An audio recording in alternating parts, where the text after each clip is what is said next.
Ready to rumble? Ready to rumble. We are. All right. Good evening, everybody. We'll call to order the June 2025 meeting of the Bexley Board of Zoning and Planning. Mr. Klinger, will you call the roll, please? Yes, Chairman. Mr. Turner. Here. Ms. Lettistack. Here. Mr. Levine. Here. Mr. Marsh. Here. Mr. Schick. Here. Mr. King. Here. Chairman Beal. I'm here too. We have a quorum. Did everybody get a chance to review the minutes of the prior meeting? And if so, does anybody have any questions or additions or deletions or modifications or any other word I can think of? I see no hands. Do I hear a motion to approve the minutes of the May 2025 meeting as submitted? So moved, Turner. Thank you, Mr. Turner. Is there a second? Second, Schick. Thank you, Mr. Schick. All in favor of approving the minutes as submitted, say aye. Aye. All opposed, nay. The motion carries and the minutes are approved. Okay, thank you. Mr. Levine will abstain from the vote. There is an opportunity for the public to comment on the workings of the BZAP, for want of a better term, without talking about any particular case. If anybody is here that would like to discuss the BZAP and its general operation, please let me know and will be afforded a time to speak. I see no hands again. So we will move on to new business, which involves the first case of the evening, which is case BZAP 25-1 involving 188 North Cassingham. The applicant is Stephen Miller and the owners are Dimitri and Nadia Kasvin. Would Mr. Miller or whoever's here on behalf of the applicant please come forward? Sir? How you doing? Good. Would you raise your right hand to be sworn? Do you swear or affirm that the testimony you're about to give the board this evening will be the truth, the whole truth, and nothing but the truth? Yes. Thank you very much. And your name, please, is? Stephen Miller. Thank you, Stephen. All right. Mr. Klunger, can you give us a little staff background on this matter? Yes, Chairman. So the property on this application is 188 North Cassingham. It is in the R6 zoning district, which requires an 8-foot side yard setback or 1/6 of the lot width. This lot width is 50 feet. So the side yard setback is 8 feet. The applicant would like to put, or the homeowner would like to put an addition onto the property. This addition will encroach 2.65 feet into the side yard setback.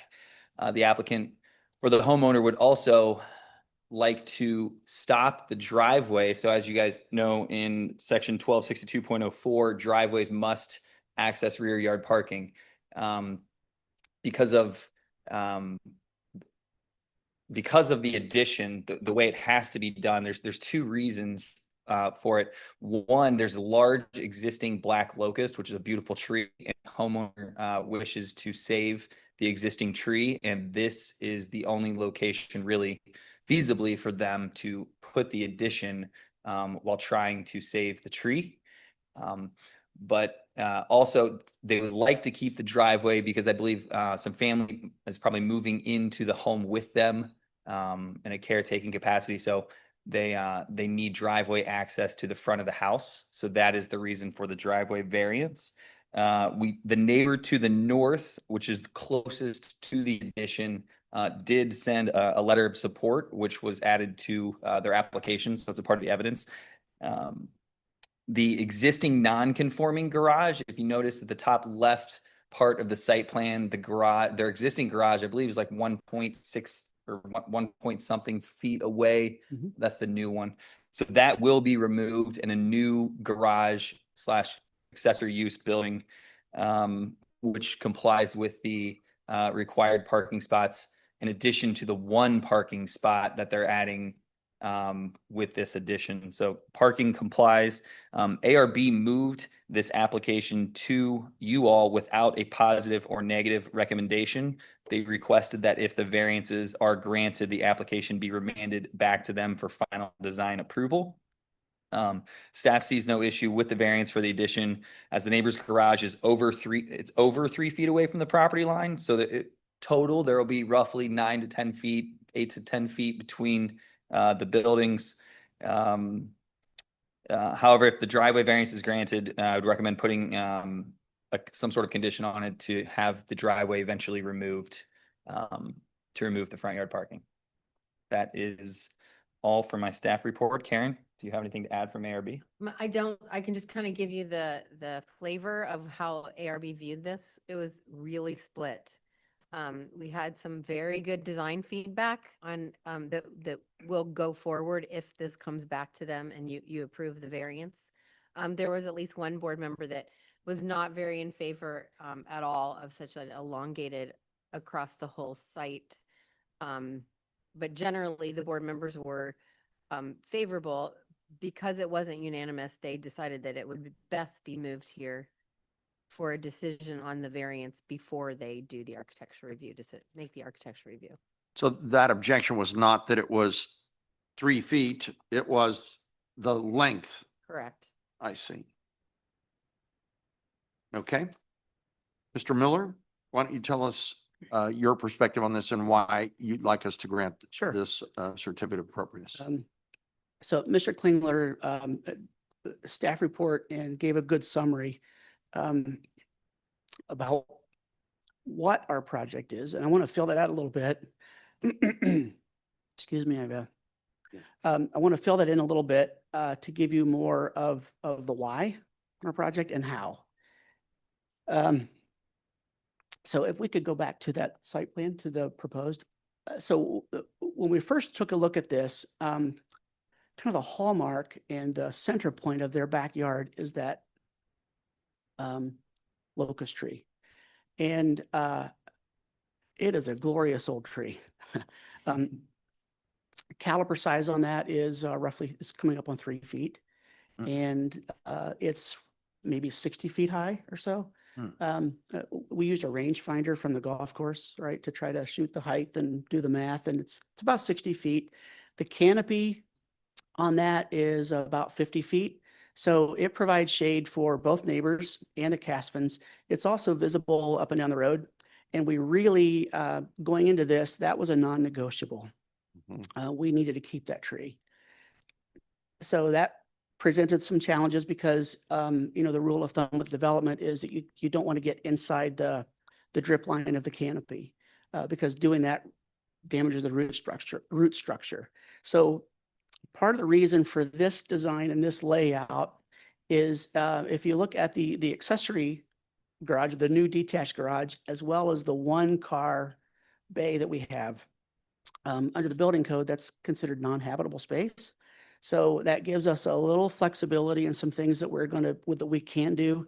So the foundation on that, we can do a type of a foundation where we don't trench the whole thing. We can do like a post and beam. So in essence, we poke holes and put some piers about 16 inches diameter. And it's far enough away that it would not damage the root structure. So we took that and consulted with an arborist, and he looked at it, and that's actually, he's the reason we put that it's a black locust instead of just a locust. He was able to identify that, and part of that is, I didn't know this, but black locusts, typical deciduous hardwoods, root structure goes down, but it also is very shallow as it goes out.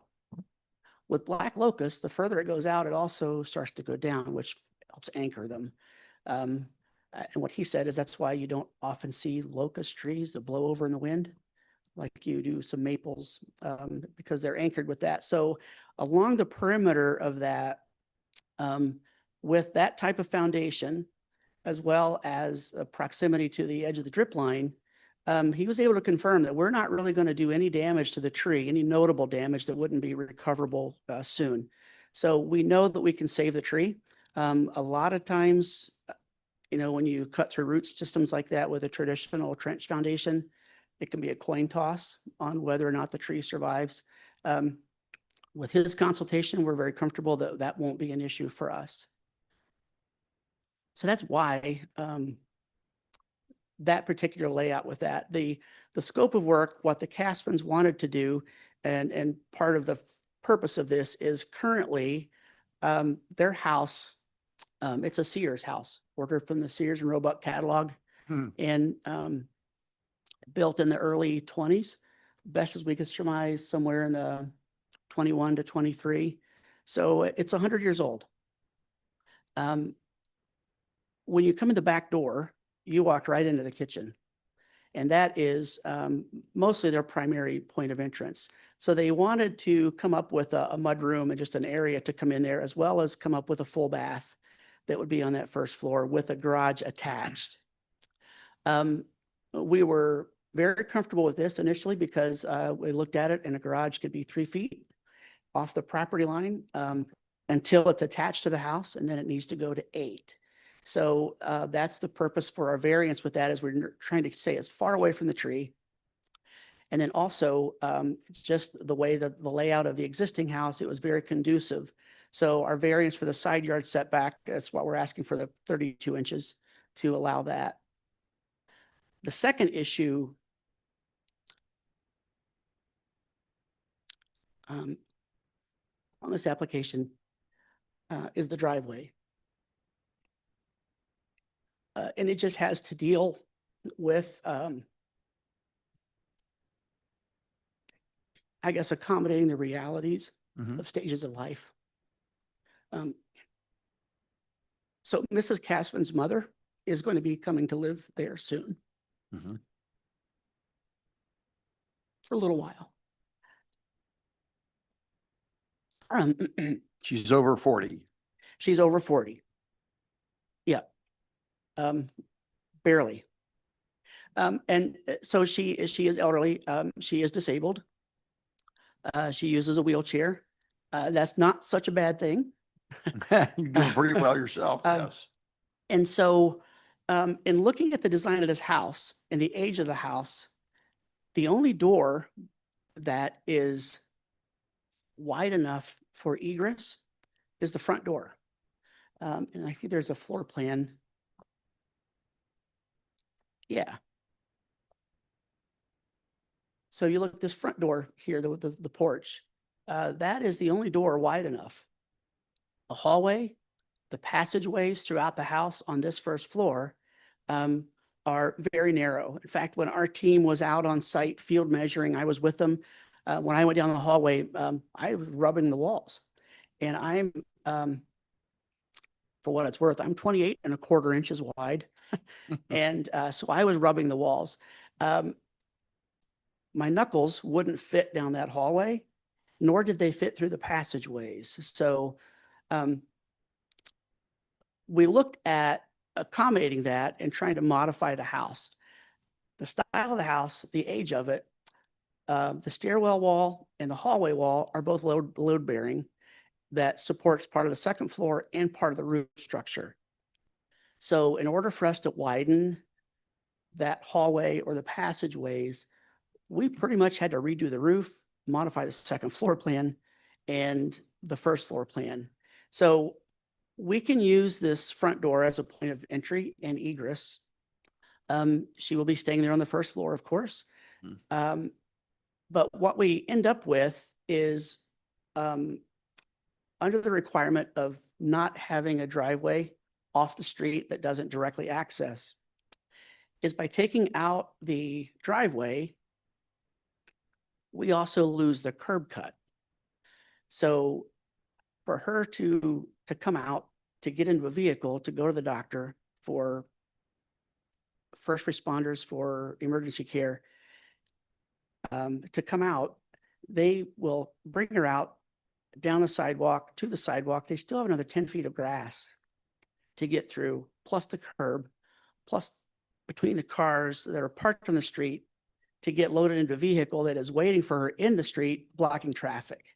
So we looked at all sorts of options with this. And the option that we could come up with that still accommodated the two parking spaces, that also saved the tree, that didn't modify the existing house too much, because it's all still pretty original, the fireplace trim, the mantles, and just the feasibility of it. So that's the second part of our request, is to at least delay the enforcement of that clause on the removal of the driveway to a later date. Let's say that again, do the So, last sentence. Yeah, to delay the enforcement of the removal of the driveway to a later date. I get it. So we're okay. I mean, we need to follow the rules. We understand that. We would like to. We're just asking for some consideration in this case, and for that reason.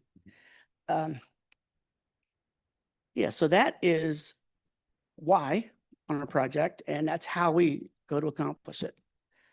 So Okay. we're here asking for approval so that we can proceed with when. Okay. Thank you very much. Mhm. Is there anybody in the audience that is here for or against this application that wishes to speak? Okay, I don't see any indication of such. Questions from members of the board or comments? I mean, one question that comes to my mind, I'll just lead us off here, Sure. is, I mean, was there consideration given to moving to a different house, which can accommodate a lot of these problems? Because this is quite a bit of action here. Yeah, it is an ask, and we recognize that. So there is an issue of time. Mm. There also is an issue of availability, in getting a home ready for sale, finding a new one, in the right location, and also finding one that can accommodate. Mhm. And so that is also, it's a feasibility Mhm. issue that is not that conducive, all right, it's not likely to be successful. I mean, it almost seems like to get this built is going to take some time as well. You got to go back to architectural review, then you're going to Mhm. build it. It seems like selling it and buying another house might be more expeditious, actually. I mean, I'm just throwing that out as a thought. Sure, and with this layout, with this design, it would be possible for her to move in tomorrow, because they will be using the front door, they will be using that front driveway, and the development is going to be going on in the back of the house, where she won't be, Mhm. and it's going to be out of the way. Uh-huh. Fair question. Mhm. That's okay. I'm trying to be fair. So I have a couple quick questions. One, and one of the attorneys can probably answer this. In regards to the driveway, like, I think ADA would require I think you're allowed to put that access in, but when the ADA requirement necessity is gone, then it has to be removed. Do you guys know that? Because I know, like, like if you're in a rental property as a tenant, you're allowed to put a ramp in, as long as when you move out, you take the ramp with you. And really zoning or anything can't stop it because of the ADA law. So would that be a similar situation with this driveway? Likely, but I don't know for sure. I mean, if it's for ADA access. Yeah, and Ryan, do you if I know? may, one of the things that we did consider, and I want to go back to Matt and Karen. They have been great to work with. We started this in January. And so they were very good advisors on saying, let's see what else we can come up with, or yeah, this or that. So we did look at some other options. One of the things that we considered was, obviously, when we take the driveway out, we would replace it with a sidewalk, but that sidewalk would only go to the public access sidewalk.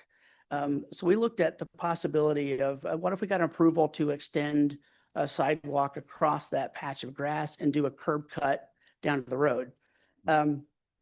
So I looked into that as well, and that triggers some ADA requirements at the federal level. So that then becomes an accessible route, which turns into a crosswalk, which means there has to be one on the other side, and it has to be striped. And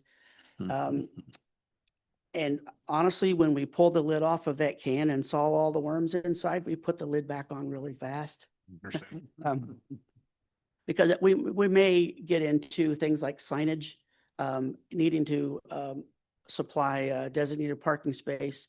So then you get into having to maintain that and then loss of on-street parking. And so it was going to be a pretty big deal that we scratched the surface, but we realized pretty fast that it wasn't going to be really viable to pursue. Generally, the ADA does not apply to private residentials unless they serve some sort of public accommodation, or otherwise hold themselves open. Good. Okay. AI is a beautiful thing. But, No, Federal Housing Authority. well, that's, okay. Beautiful. I didn't know the answer to that. So, then the other question I have is, so now to the design questions. So why, what's going to be so the garage attached to the house is going to be used as a garage. So where is the mother going to live? Because right now it shows a family room, a kitchen, a formal living room. So there's no space for them on my fear is that the garage is going to turn into housing. That's why I'm asking. Oh, yeah, no, the garage will be used strictly as a garage. So if you look at the floor plan, there is an office to the right side, No, it says family room. Is right that what here. you're referencing? So this would be family room. This is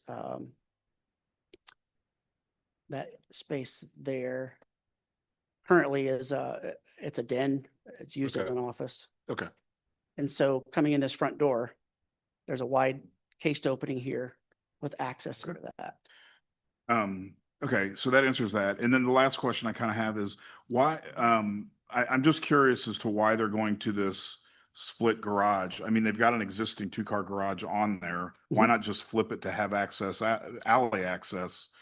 And then you could keep it in the same spot and not have to take up more ground and everything else. So I mean, can you give me the reasoning behind that? So the existing garage that's there, it is, if you notice, it's way toward the back of the house. It's also about a foot off of the side property yard. It was built in the early 40s, 41, 42, right around there. And it is in need of great repair. It is in great need of repair. Yeah. Both. See, I think Be both. both would ways. apply, yeah. So the door is short, 7 feet, it sags. So there's going to be quite a bit of renovation just to bring that up to safety standards, all right, into current codes. So in looking at that, the size of it, plus the proximity to the house, it's not going to be able to attach that to the house. And that was one of the things is they wanted to be able to have an attached garage, at least one bay. And then we're getting into the tree and the root structure and the type of construction. So it was easier for us to relocate that garage, rebuild it to current standards, to the right side, right rear of the property, and then add the single bay on the left. And you couldn't get a two-car garage where the new space is? No, not without getting too far over and getting into that tree.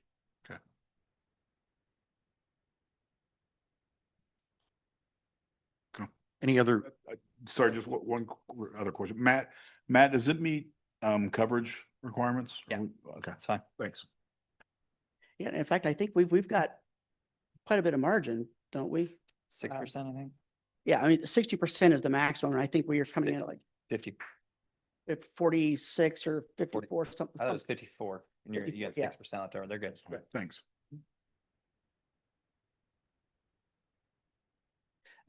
For what it's worth, the neighbor to the north, he's also the one that wrote the letter, Paul and Vicky, wrote the letter in support. There is not a fence between these properties. And so kind of the look and the feel is open and wide. And just strictly from my observations, they are great neighbors to each other. I have met him a couple of times when I've been out there, and I don't know how quickly there's going to be a fence put up. with Those But two. how do you square Mr. Crane's opposition to the removal of the driveway? In his letter that he submitted to us, he talks about it actually being an asset. He couldn't hear you. Oh, sorry. In Mr. Crane's letter, he talks about a personal experience that served as a vital function for him during an emergency. He had a serious medical event, and because of this, the doctor said the time is critical, and that had that been replaced with grass, his outcome would have been radically different. So he overall supports the project, but not the removal of the driveway. Can you elaborate on that? I can. Can you go back to the existing site plan, It's in if you the please? attachments. So if you look at Mr. Crane's property here to the north, he has no driveway off of the street. He did have a very serious medical condition that required ambulance and transport for critical care. The ambulance came and they parked in this driveway, brought him out of the house and loaded him. Absent that, they would have come across all of that with the ambulance parked in the road, but they were able to get him out and load there. The other issue there is, for what it's worth, is this property is, it's kind of in the middle of the block. And so the Caswins are known throughout the neighborhood as kind of the go-to place. So FedEx and UPS and USPS and Amazon, they will park in their driveway and then make deliveries. And as well as even first responders, emergency services, they know that that is a kind of a go-to place. I know that's a secondary issue, but that is a very real life, not hypothetical. That really did happen. Yes, sir. And that was what prompted the letter.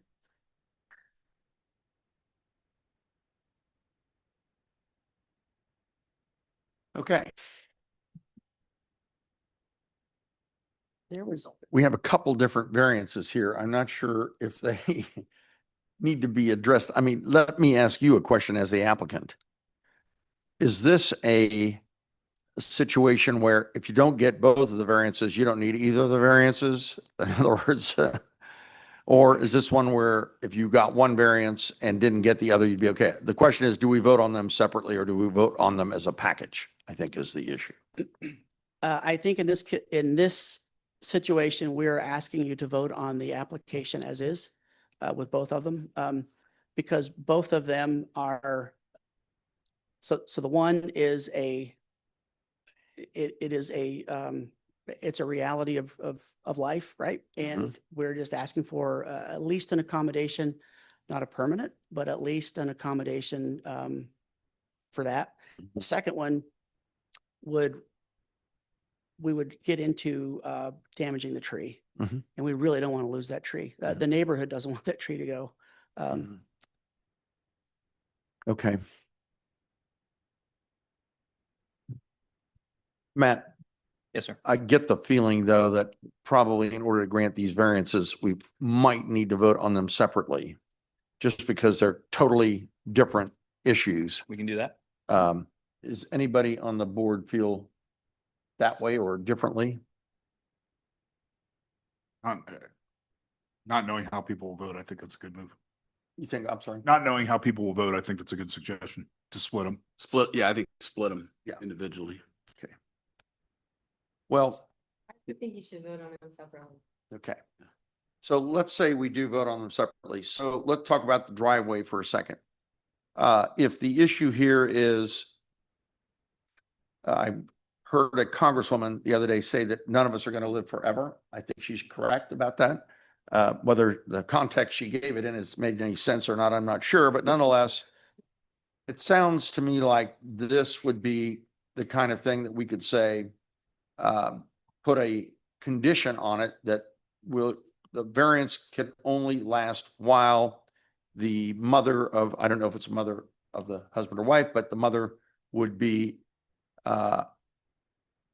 using that accommodation. Now, we could give it for a period of time and get it renewed. So let's say we would give it for 5 years and it had to be renewed at the end of 5 years or something like that. That puts a condition on it because I know we're getting a lot of these See, we have precedent problems, just for your perspective here, that we create precedents when we do things. The next person comes, they want a driveway that ends, and we're not allowed to have driveways that end. That's just the rule. They make the rules on city council. We don't make the rules. We have to live with them, right? So that just to give you a bit of what our problems are. You wish to speak to this case? You need to be Is it- sworn in. Yeah, come on up. Yeah. And if you would give the lady your microphone, that would be nice. Thank you. Ma'am, your name is? Nadia Kasvin. Nadia, do you swear or affirm that any testimony you give the board this evening will be the truth, the whole truth, and nothing but the truth? Yes, And can you tell me where you live in juxtaposition to this?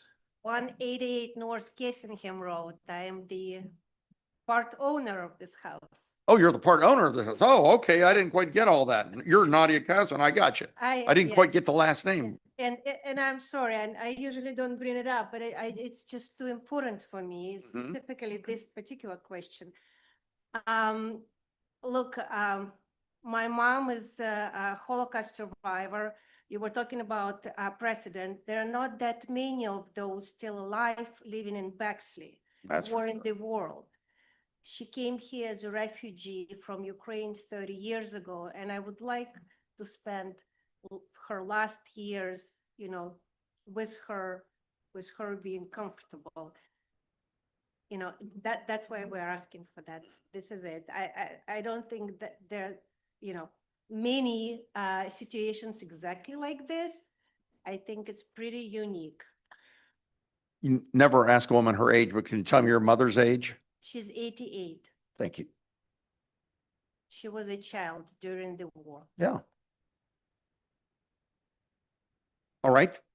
Thank you very much. Thank you. We appreciate getting your perspective. It does help us.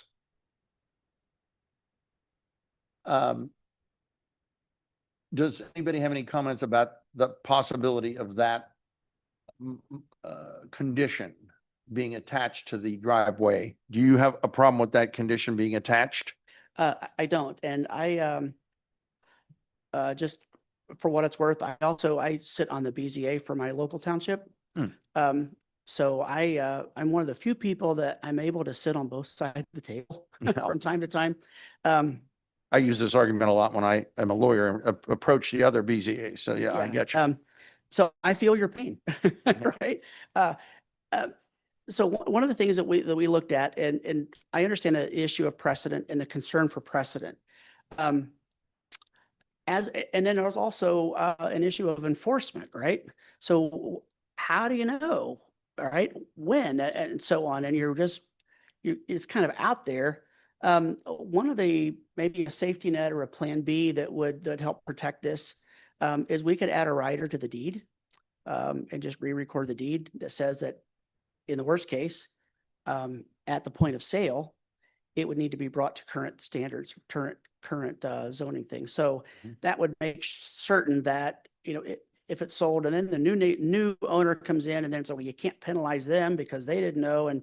But that would be a fail safe, if the other didn't follow through. Say it's listed for 5 years and it's not renewed, or it is renewed, and then but that would make certain that in this case precedent wouldn't be handed down. Rick? Mr. Pretty much as good a real estate lawyer as there is in Columbus. What do you think about us Yeah. forcing somebody to file a deed? Mike. Yeah. Uh-huh. Or can you put your Microphone on. Microphone. So we Thank get you. Thanks. Okay. Any other, I mean, eventually we have to vote on these issues, and I think so. The number one, I just happened to bring up the driveway first, but does anybody have any other thoughts about, and we could put the condition on it. It could still fail, mind you, but Sure. So the second variance is around the setback of the new extension. Yeah, that it's 3 feet, roughly 2.65 feet into the setback. Right. Correct. And help me out, I think you gave this answer, but as I just sort of look at this, why are you not doing a two-car garage on the back line of the property? That seems to be consistent with the rest of, I mean, at least the houses that are listed.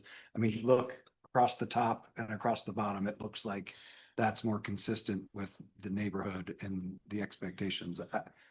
I'm sort of, let me just say, I'm sort of hung up on two one-car garages in separate locations. So the primary function for that is being able to have a garage that is attached to the house. And that's why we ended up with the one car on that side, because making it two cars across the back killed the tree. So the other issue. Wait, I'm sorry, a two-car, so if you replace the existing garage in the existing spot, You're talking about the new accessory building. Why not? You're talking about the new accessory building. yes. Why not make Why not put it in that a two-car the, garage? what, the southwest corner of the garage, of the property where the current garage is? Oh, right here, because Yeah. they wouldn't have 10 feet of separation from the primary structure. So That, but this there makes would it be no garage in the back half of the addition would not be. Which would cut the length of it. Right, Oh, that's what I'm to saying. have an attached garage. Yeah. Is what you're saying. You're saying Having take a away the two-car, I just single don't car understand garage. why, I see what you're saying. and maybe this is ARB, so Karen, jump in if I'm like, but if Yeah. we're gonna, I guess So it if we seems were, unnecessarily. well, to move to put it here where it currently is, we have quite the extension to the house to connect it to the house. Right, so having an attached garage, we end up with a 35, 40-foot long hallway from the garage into the house.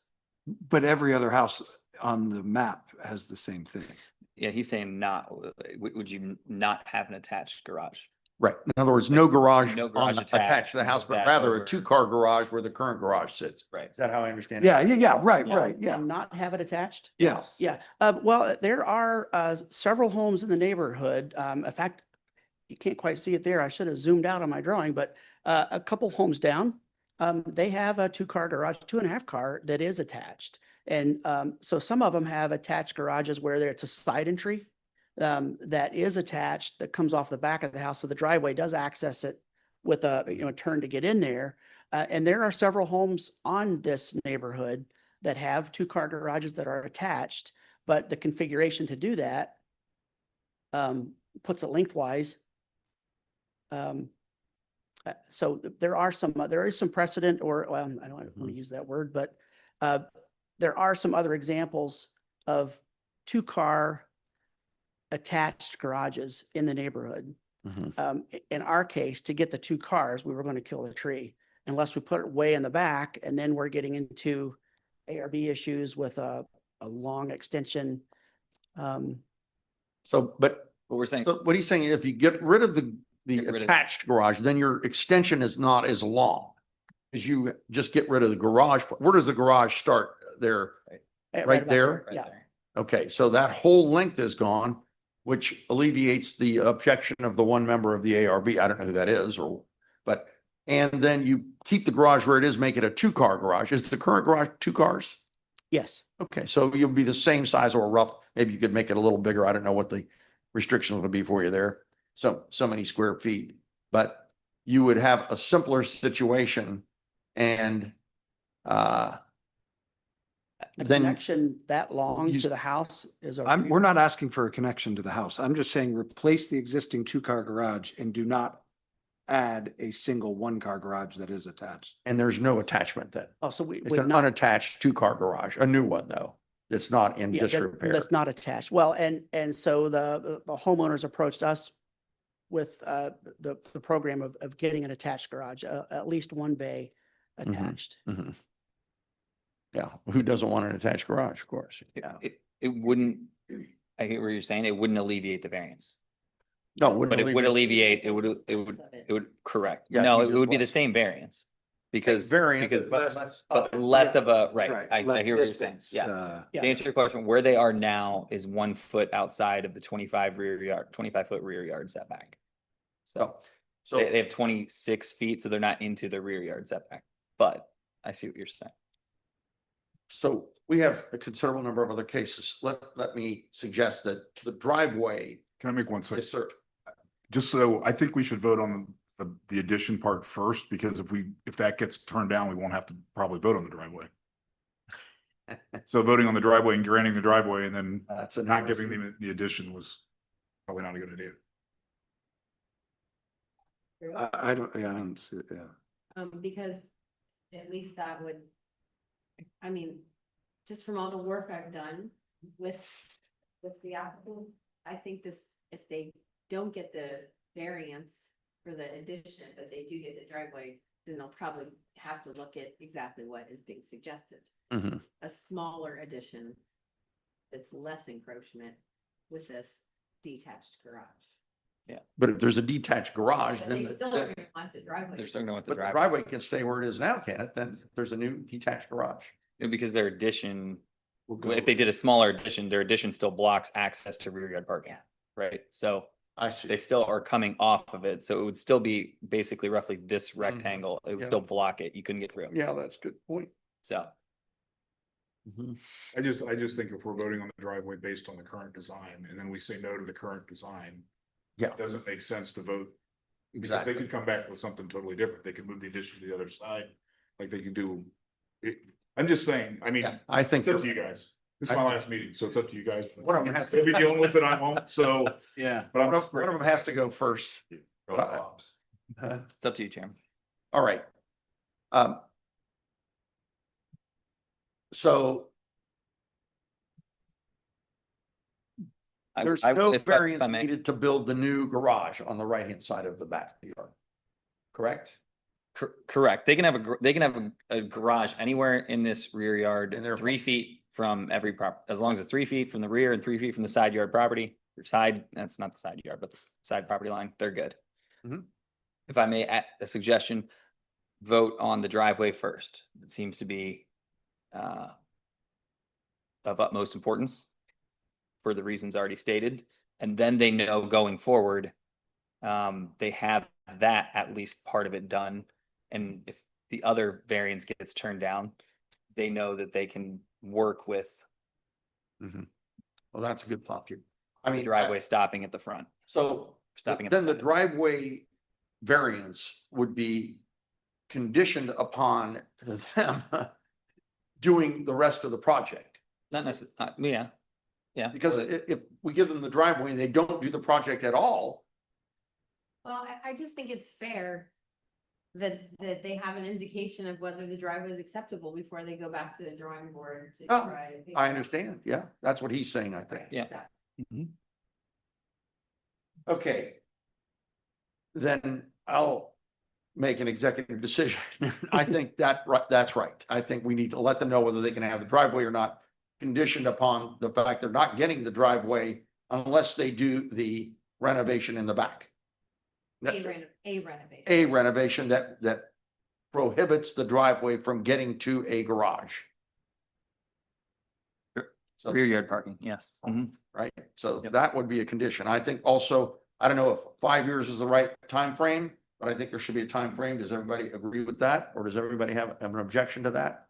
That would have to get renewed at the end of that time frame? Does it make more sense to link it to sale of the house by the current owners? Or sale. But they might stay there another 30 years. Keep that in mind, right? Then it would benefit. But I think, I don't know what the life expectancy of any 88-year-old is, but it's not 30 years. I know that. What about the homeowners? It would benefit them as well as they continue to reside in the home. That's why the 5 years would make sense. Right? I'm sorry.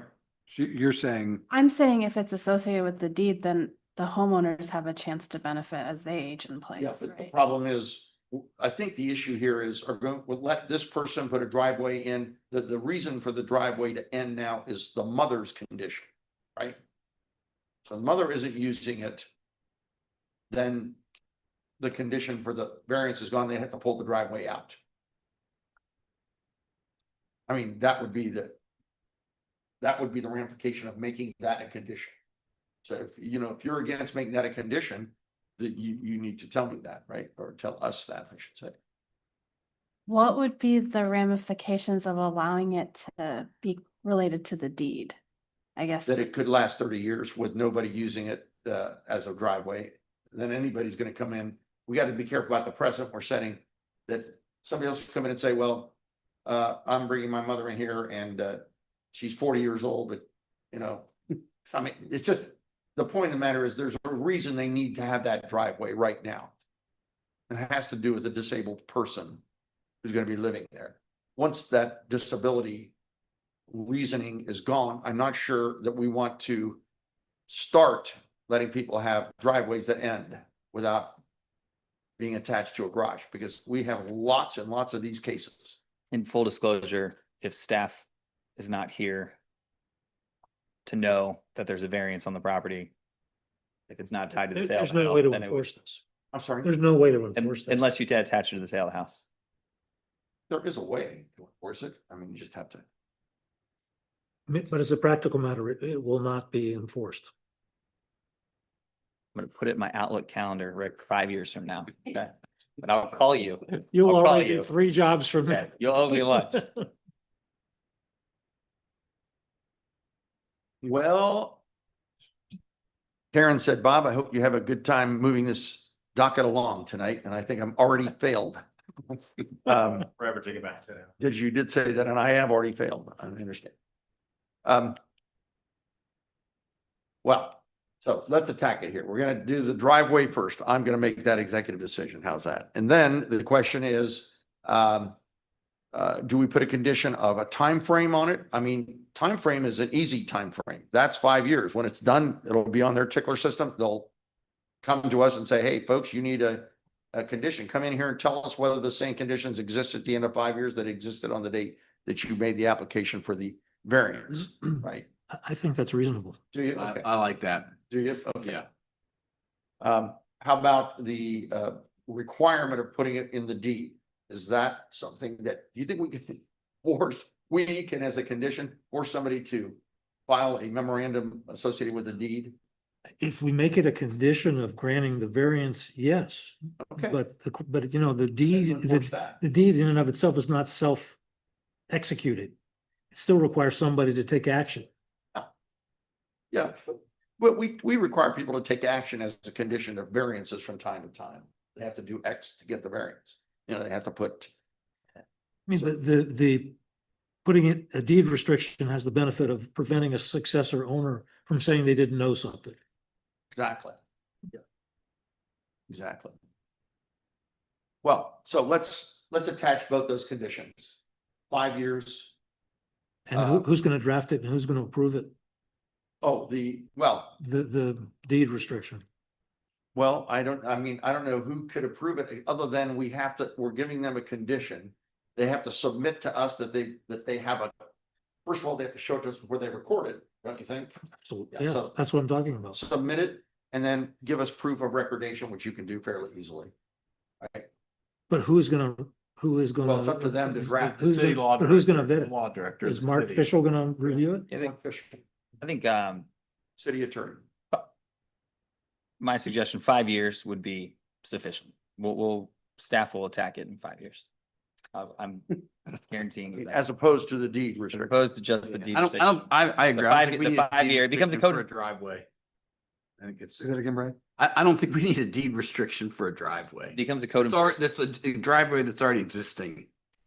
And that's my opinion. I think the 5-year requirement's fine. When somebody does a title search, do they check whether there are variances that have conditions associated with it? I don't think so. No. I asked that question knowing the answer I thought already, but 5 years. well, in 5 years, if they're not the owners, then that'll take care of that problem.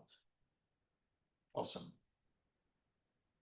And not to come back and give us the conditions that exist at that time.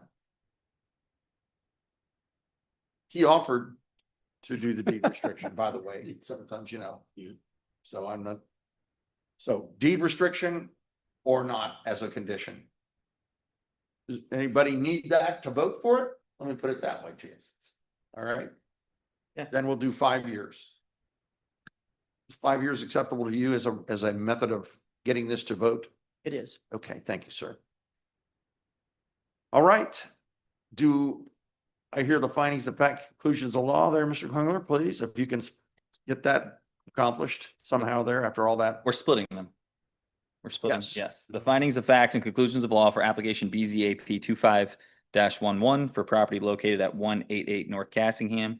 The board finds it appropriate to grant a variance from Bexley Code Section 1262.04 to allow the driveway to not access rear yard parking, or with the condition that the applicant come back to the city for approval after a period of 5 years. I would say that the variance expires at the end of 5 years. Okay?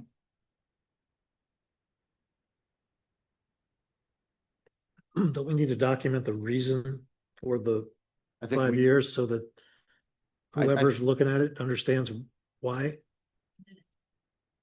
yeah, I think that when voting, we should iterate those points, but we can say, due to the applicant's, particular situation regarding a disability of an inhabitant. Fair enough. Good point. Yeah. All right, as amended, do I hear a motion to approve the findings of fact and conclusions of the law as iterated by Mr. Klingler? So moved, Marsh. Thank you, Mr. Marsh. Is there a second, please? Second, Levine. Thank you, Mr. Levine. Please call the roll. Mr. Turner, Yes. Mr. Schick, Yes. Ms. Lettestack, Yes. Mr. Marsh, Yes. Mr. King, Yes. Mr. Levine, Yes. Chairman Beha. I vote no, just for the record, and the variance is granted. Thank you. Which takes us to the second variance request, which is the 2.65 inch feet, I'm sorry, side yard setback encroachment. So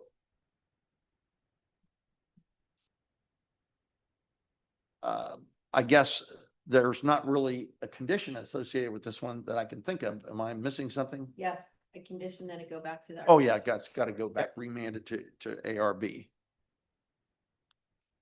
Are you okay with that condition being associated with it? I am. Okay, thank you. And if I may, Sure. the ARB did give some really good design feedback. And it did have to deal with the length, overall length. Mhm. And just some of the details of the architecture.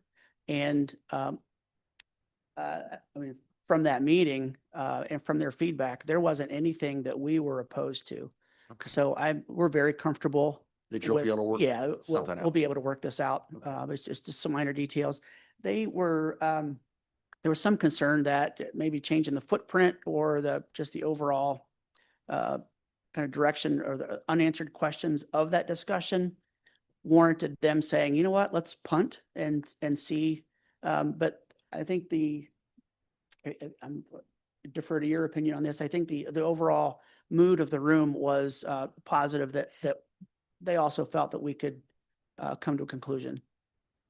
Yeah, I already gave my recap at the beginning. Thank you. Yep.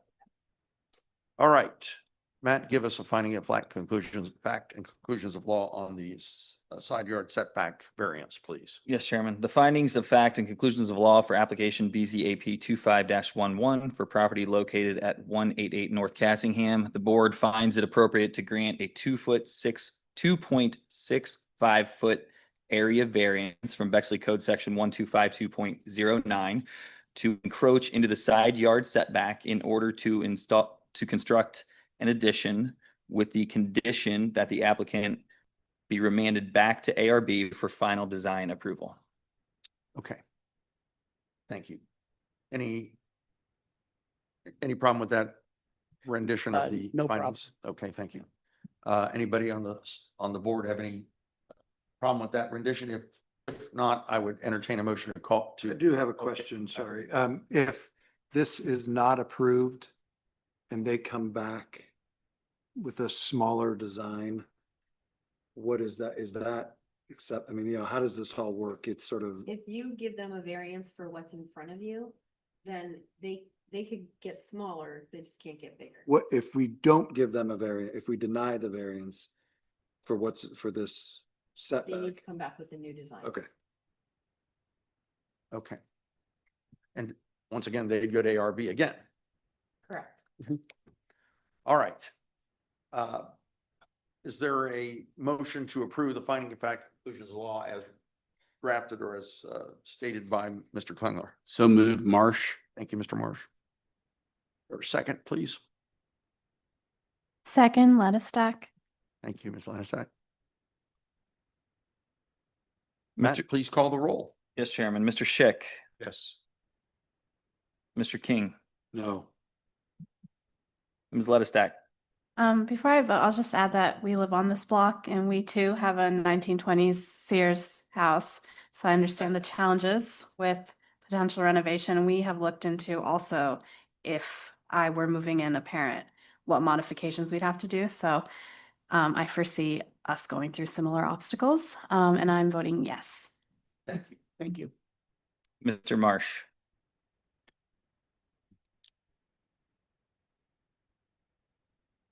Well, I'll vote yes. Mr. Levine, Yes. Mr. Turner. I'm voting no. And just briefly, this, similar to what Mr. King said about the split garages, and I think the average lifespan of a black locust is like 100 to 120, somewhere in there. So we're making a modification for maybe 5 years, 10 years if the tree lasts that long. So I'm not a big fan of the way it's split and with the elongated garage. So All right. I'm voting Thank you. And Chairman Vihal, How many, what is the vote right now? 4-2. So 4 is all that Four, is yeah. required today. Yes. I will vote no also, but the variance is granted. Thank you. Good luck. Good luck. Thank you. All right. The next case involves, let's see, we're going back up the ladder here, huh? Yeah. Is it the 112 North Parkview? Chairman. Thank you. The next case is BZAP 25-23 involving 112 North Parkview. The applicant is Amy Lauerhouse. The owners are Dave Hanala and Kristen Foley, and the applicant is seeking a certificate of appropriateness and area variances to encroach into the side yard setback as well as the front yard setback in order to build an addition to this residence. Ms. Lauerhouse, do you swear or affirm that the testimony you're about to give this evening will be the truth, the whole truth, and nothing but the truth? I do. Thank you very much. Mr. Klingler. Thank you, Chairman. This is R2 zoning, so there is a 15-foot side yard setback requirement. The front yard setback, there's a variance there because these are substantially large lots, and there aren't, our code says it's the average setback based on the homes next to you, and this one just sits closer, but it's still 63 feet 11 inches off of the front of the property. So I think the home next to it's over 100 feet. So by law of averages, this needs a variance, but not substantial at all. Even though it's not any further than where the front of the building already is. Correct, because our code doesn't take into account that they're modifying the front of the building, even though they're not coming out any farther. It doesn't take into account that. So Got it. the main variance is for the side yard. They're adding on to the existing garage.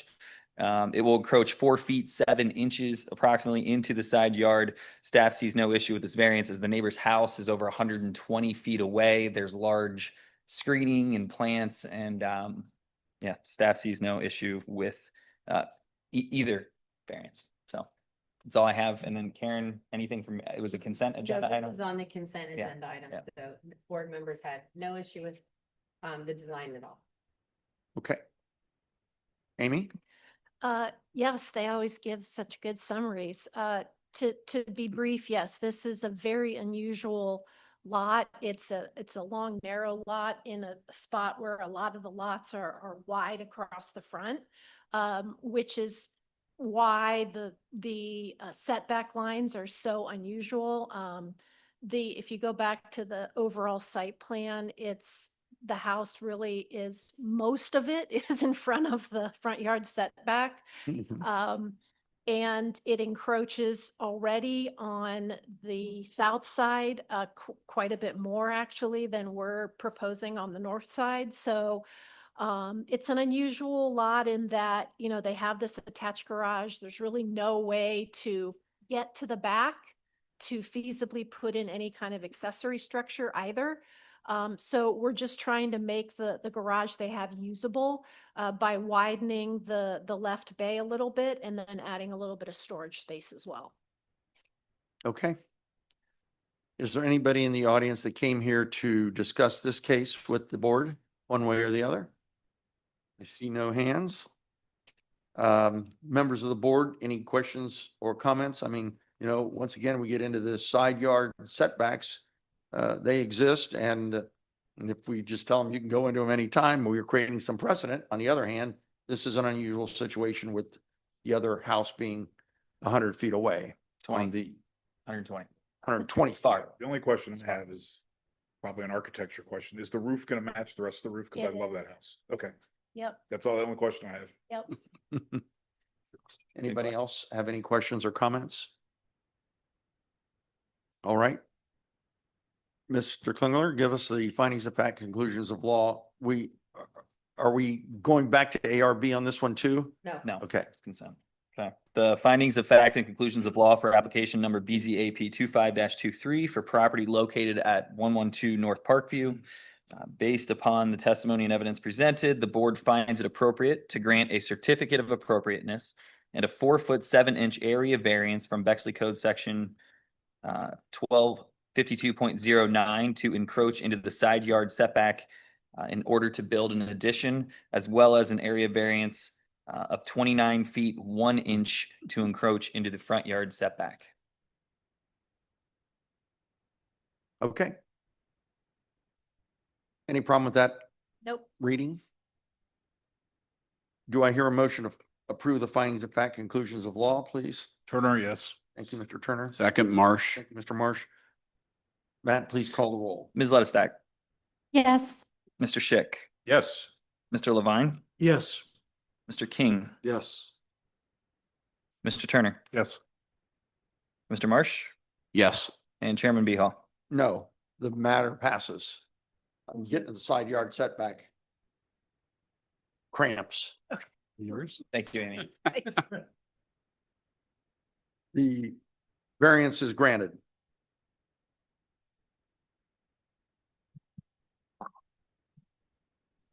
The next case involves 137 South Columbia. The case number BZAP 25-24. The applicant is Ryan Brothers Landscaping. Mr. Ryan appears to be here. And the owner is 137 South Columbia LLC. The applicant is seeking the variance to allow the existing driveway to be expanded to 15 feet wide.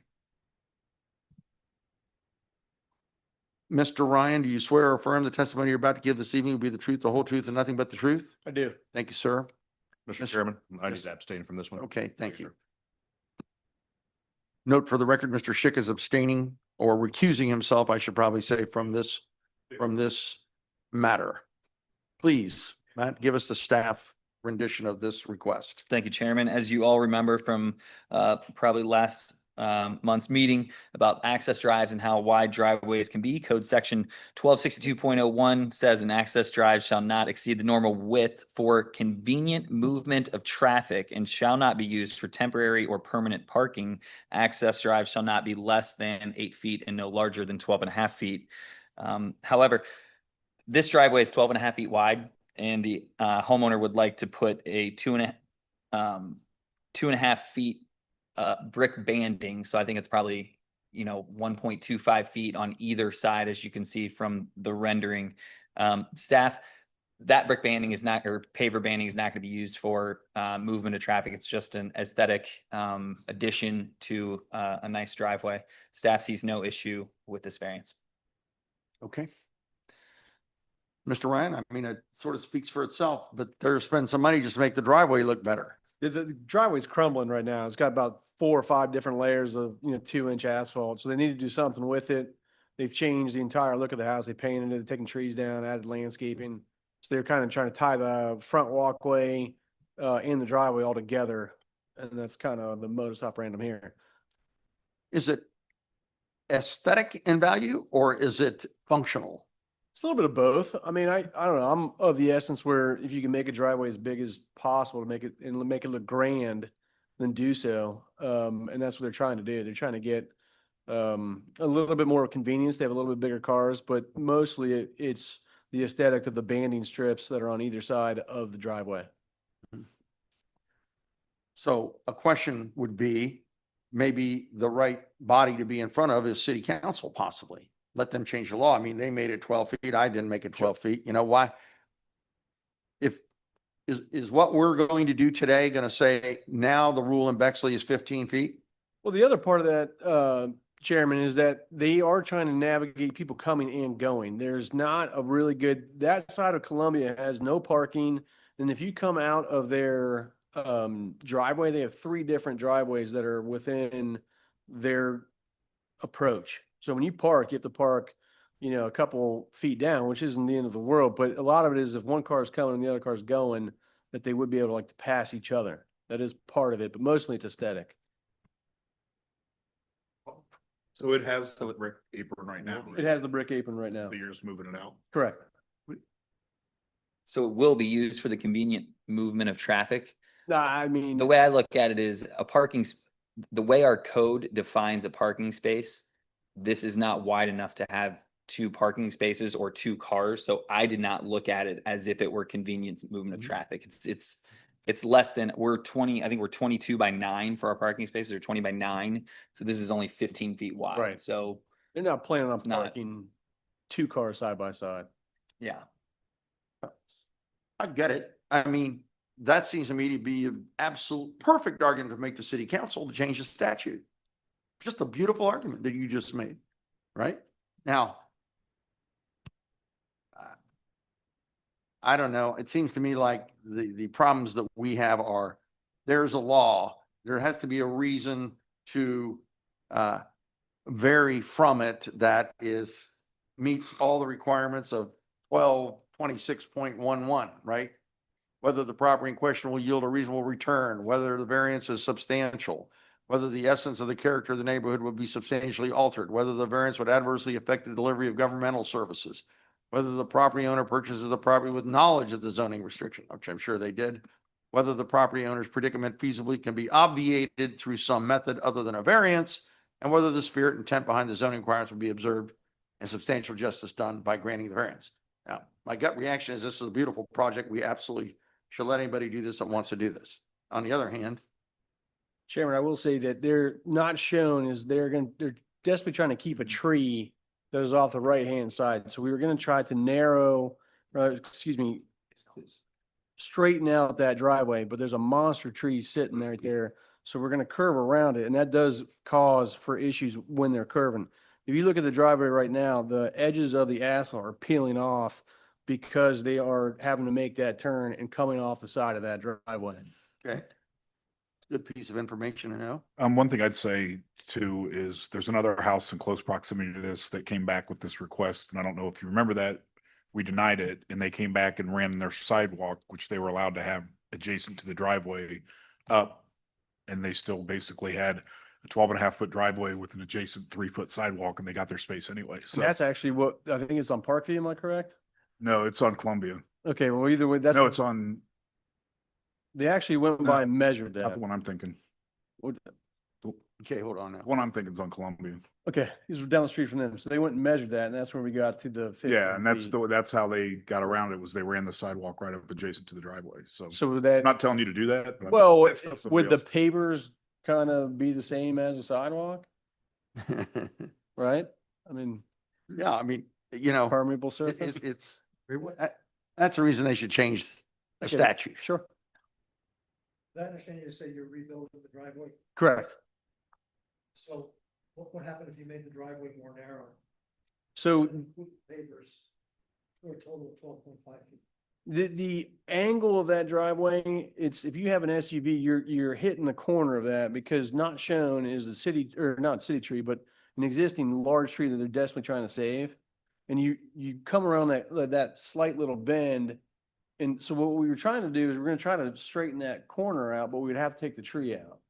So they weren't trying to take the tree out. So when you come around that corner, I've driven it. I mean, I have not a large truck, but I have a truck, and I am hitting well into like the grass and peeling that corner off. So that's kind of the impetus of the 15-foot, is trying to keep the tree and not having to straighten that driveway out. And that's the only way of doing it. Did you have a street view on that, Matt? Oh, thanks, Karen. How wide is this lot? 100 feet. Not wide enough to get a circular drive in. 100 feet. That's where Got we it. started. That's You where knew we where it was started. headed. That's where they started. No, I think it's a nice solution, and I think it's for 100-foot wide lot. I'm fine with it. I am too.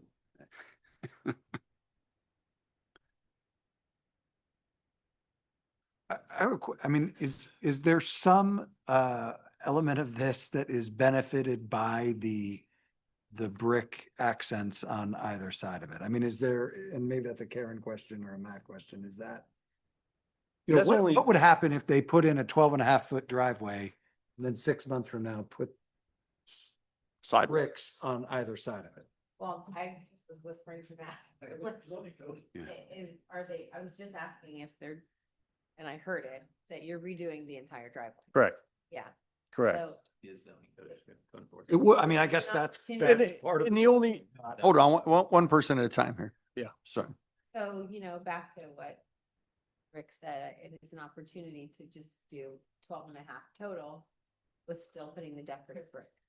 But I hear what you're saying, like if it was an existing driveway and they wanted to put decorative brick on one side, I'd be in favor. It's a different material, so I consider that an aesthetic improvement.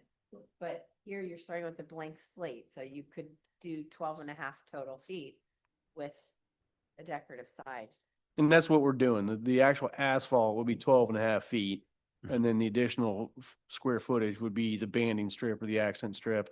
And Patrick, to your point, my only concern about that is that curve is as severe that if I wait 6 months and put that banding strip on there, I'm now redoing that curve because I've peeled off those edges. So in the perfect world, I'd like to do it congruently. That way it's done and it's done well and it's done right. And we don't, the zoning code does not stipulate or sort of differentiate aesthetics from the driveway. It just says all access drives and aisles because it shall be hard surfaced to provide a durable and dustless surface and shall be graded and maintained so that water does not unreasonably accumulate on such areas. So, I mean, it's the zoning code would look at it like it's all one, just because it's two different materials, it's all one driveway. Drive aisle. I mean, I think That's why we're here. I think we should vote on it. Yeah, that's why we're here today. That's why we're here. all right. Let's have findings of fact. And did I ask if there's anybody in the audience that's for or against this matter? I may not have. I apologize. I don't see any indication of such. So Matt, give us the findings of fact and conclusions of law. The findings of fact and conclusions of law for application number BZAP 25-24 for property located at 137 South Columbia. Based on the testimony and evidence presented, the board finds it appropriate to grant a variance from Bexley Code Section 1262.01 to allow 2.5 feet to be added to the driveway in the form of a decorative paver banding, making the driveway 15 feet in width. Okay. That adequate? Yes, sir. All right. Thank you, sir. Is there a motion to approve the findings of fact conclusions of law, please? So moved, Marsh. Second? Second, King. Thank you, Mr. King. Please call the roll. Mr. Turner. Mr. Turner. Yes. Mr. Schick abstains. Sorry, I'm just marking that. Mr. Shickup is Just abstain, recused. yeah. Mr. King, Yes. Mr. Marsh, Yes. Ms. Lettastack, Yes. Mr. Levine, Yes. and Chairman Behal. I vote no, the matter passes. Thank you. I'm Board just Chairman. trying to make a record here, I you know. understand that. You understand what I'm doing. I do. Thank you all. Thanks, Pat. Thank you.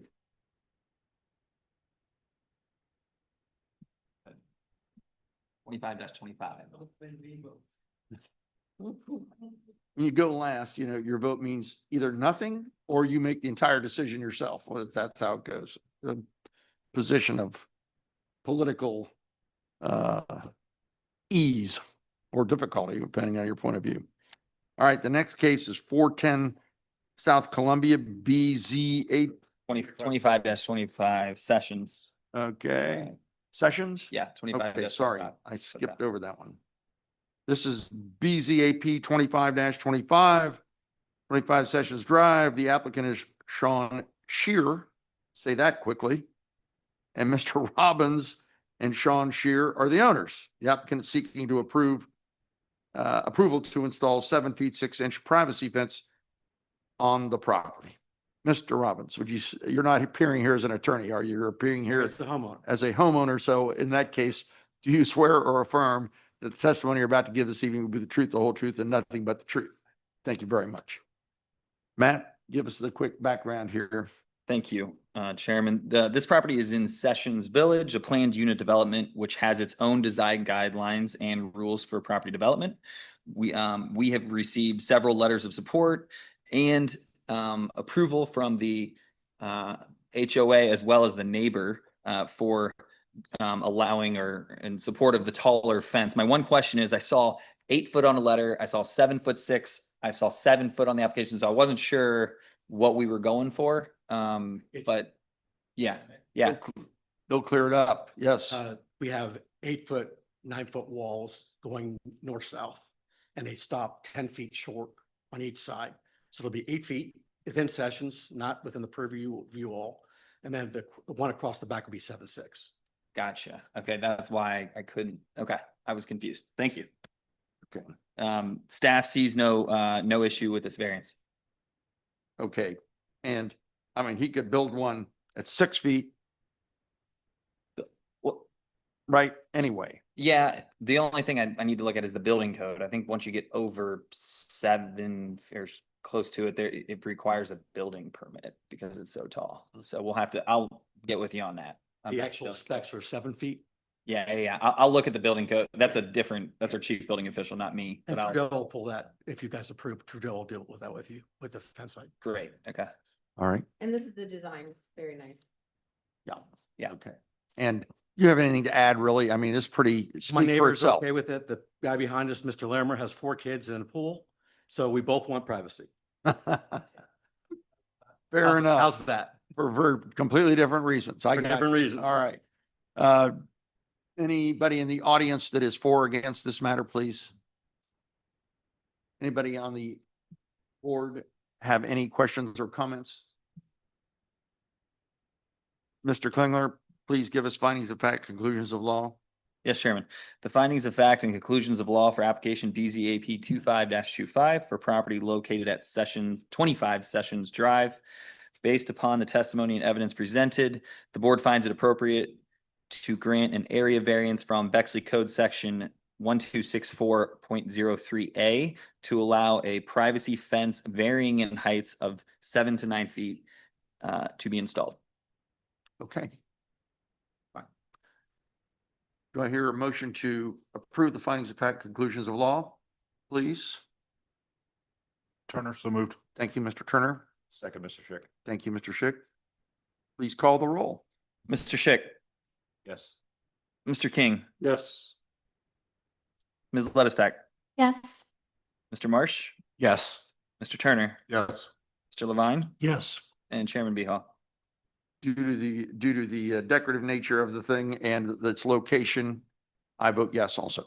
The matter is passed Thank you. and your variance is granted. Good evening. Thank you. Good luck and thank you. All right, the next case is Columbia. All right. That's 410 South Columbia. That's BZAP 25-27. The applicant is Catherine Williamson and the owners are Mark and Rebecca Dawson.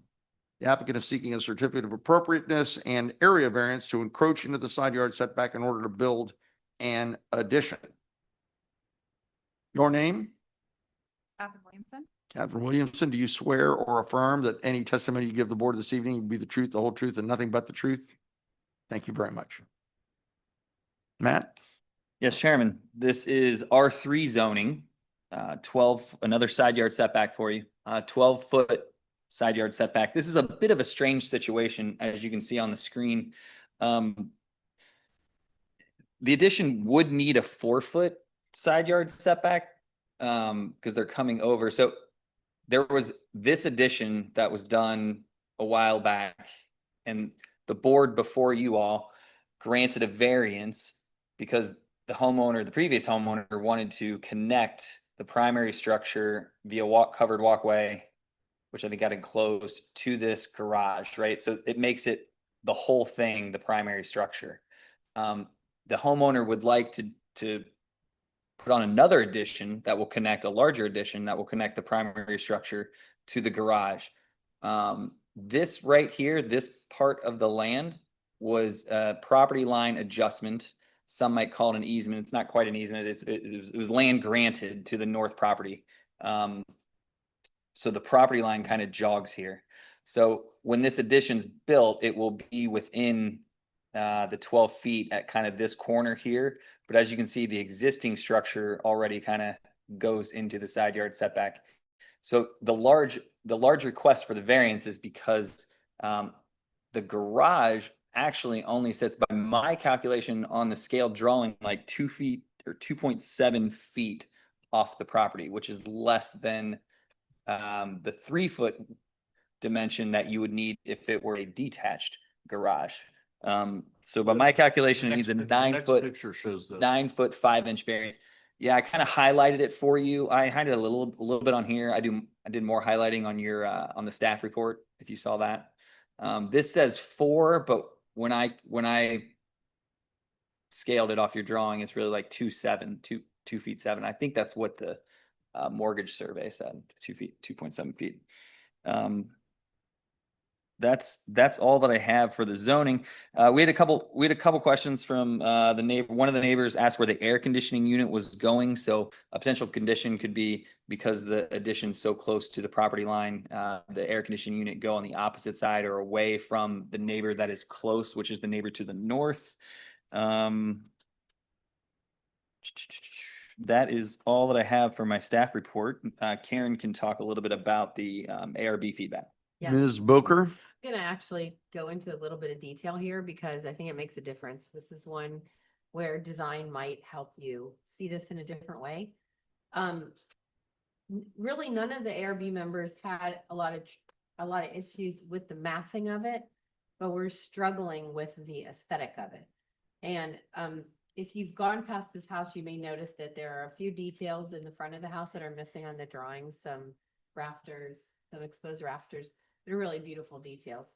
And one of our board members came up with the thought that if the designer, and correct me if you feel differently now, but I think everyone was enthusiastic about the solution, that if they designer changed the aesthetic to all stucco to match and windows to match, that it would look just like one big villa that was always already there with the rafters to match and everything. So I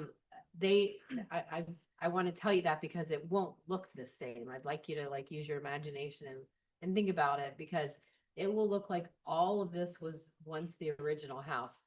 It's a really beautiful idea, and I would go as far as to say, and you know me, I don't do this very often, that it was enthusiastically supported with this idea, better than what is there now.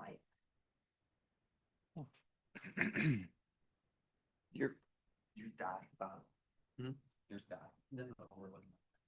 Oh, you get a street view of the house. A street view like on Google Earth? Yeah, sure. Oh, okay. That helps. Well, That's not it. That's not it. But we're Oh, getting well, there. that doesn't It help will at all in help. that It case. will- Yeah. It will help. Yeah. How did that happen? Right. Quite there yet.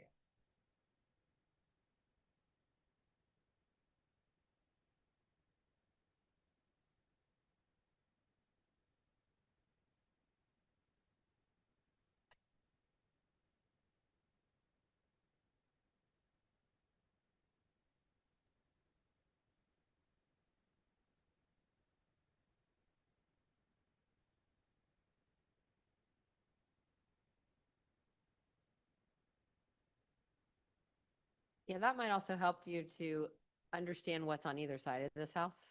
You Mm-hmm. may recognize the. Yeah, house. I do. Funny how that goes. Yeah. Just to put some scale to all of this.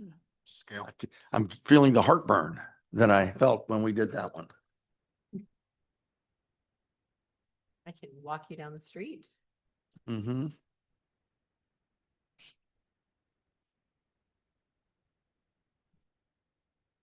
And then to give you the view kind of from the north neighbor. Mm-hmm. There's a build, There a we tear go. down here too, wasn't there? Someplace. Right up the street. Yeah. I think it's torn down on that picture. It's rebuilt, new house there. Now it's up. Yeah, right. Okay. So when you say, I was just gonna give you a okay, aerial view. yeah, thank you. This is kind of the connector piece right Uh-huh. now. It's just a little connector. Mm-hmm. So it's just gonna fit in here. Mm-hmm. So scale wise, it really makes sense. What's the delta between those two buildings in the back? I mean, is that a 2-3 foot difference there, or what is that? In the back of the lot, Very, very close. Yeah, over here to the left. Over Yeah. here. Yeah. The two garages. well, Okay. their garage wall, I scaled out at 2.7 feet off the property line. And actually that garage, I believe, maybe there was a variance granted. I didn't look up. I think it's inside of the 3 feet allowed setback for the Looks like it. accessory. It's very close. Not Okay. 100% sure. Okay. So, This original addition renovation of this house was done quite a while ago. I don't even know if any of you were on any of the boards, but it was at the time when BZAP was it was all BZA. Mhm. We were in the old building. okay. All right.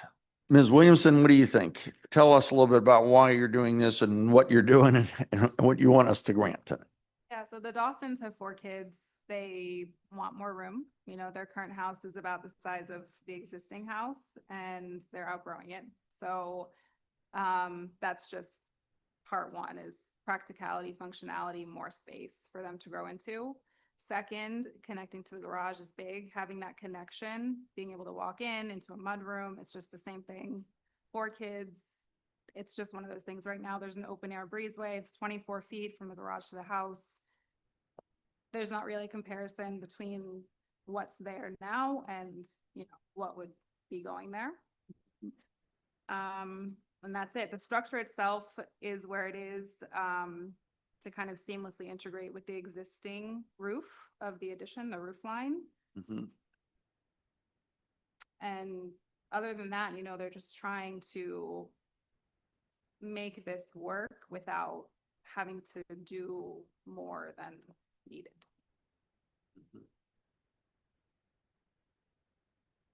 So the original problem with at the ARB was the appearance, and Yes. suggestions were made.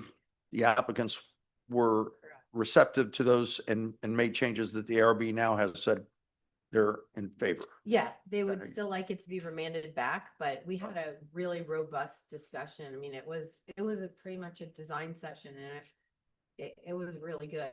They came up together with the applicant and the board members, solutions for many of the issues, including materiality and some of the undulations of the walls and windows. And I think, and I agree with the board members that if design is followed through, it's going to be really beautiful. Like, Mhm. won't even know that this was never there.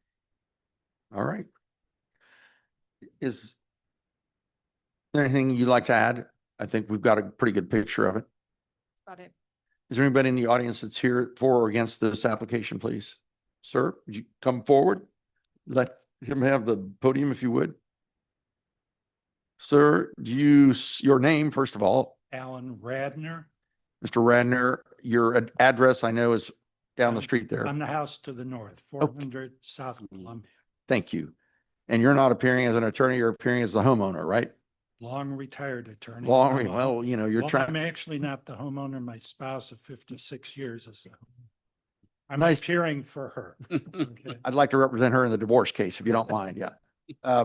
Not gonna happen. Not going to happen. Do you swear or affirm that the testimony you're about to give tonight will be the truth, the whole truth, and nothing but the truth? I do. Thank you very much. Tell us what you think about this project. Well, I rise in favor of this. Karen and I are the only ones who remember the difficulty and my wife, the difficulty we went through, and it was solved by putting a gorgeous green space to the north of that house, which the homeowner was supposed to take care of, but he didn't. And I've been taking care of it for 20 plus years, I believe. But it's worked in that it does shield the house. There's three beautiful trees there, dogwood, a beautiful maple, and ARB and BZAP. I think they used our landscaper to put in their thing, and we've taken care of that. I have confidence there's an oak tree there because they tore down 150-year-old oak tree. But we able to get one in there, and we think it'll survive this addition because it's pretty tall. And with that understanding, the addition, as I look at it, is situated in a way that doesn't burden my property. Good. Particularly if the landscaping stays there, and that's the reason that I support it. Also, I lobbied the Dawsons to buy the house. So I had a hand in that too. Hey, gosh. I don't know if I made their mind up, but the other thing about the house is these houses were built by brothers originally. Is that right? We had 3 kids and they have 4 kids. We couldn't have raised 4 kids in the size house we have. I think they need this addition. Hey, thank you for coming in. Your patience waiting this long to let us know, but we appreciate I'm it a very big much. guy. I can wait. Thank you. All right. I don't know that you have anything to add to that. That was helpful. Yeah, I think we're on the same page about wanting to keep as much of the landscaping as possible that's there. And then if anything does have to change, we'll work together to make sure it's beautiful. Okay. Does anybody object to getting findings of fact and conclusions of law or have any questions or comments? I have one question. Did you work out the air conditioning unit? No, actually, I was not aware of it. So, but we're, I think, amenable to working that out. Okay. It doesn't, I don't think it has to go. Okay. Okay. Have to dive a little into construction to. So this would get remanded to ARB anyway, and you'd take care of that problem at that location. Karen, does that sound sensible to you? Yeah, I mean, Matt, definitely take care of the air conditioning. There's rules, so. Okay. And the ARB is very good at watching out for air conditioning. Good. Matt, I think we're ready for findings of fact, conclusions of law then. Okay, just a reminder, and for the record, since I know concerned about setting precedent, it's a large variance because we're connecting the house to the garage. So just want you to know that. Thank you. The findings of fact and conclusions of law for application number BZAP 25-27 for property located at 410 South Columbia.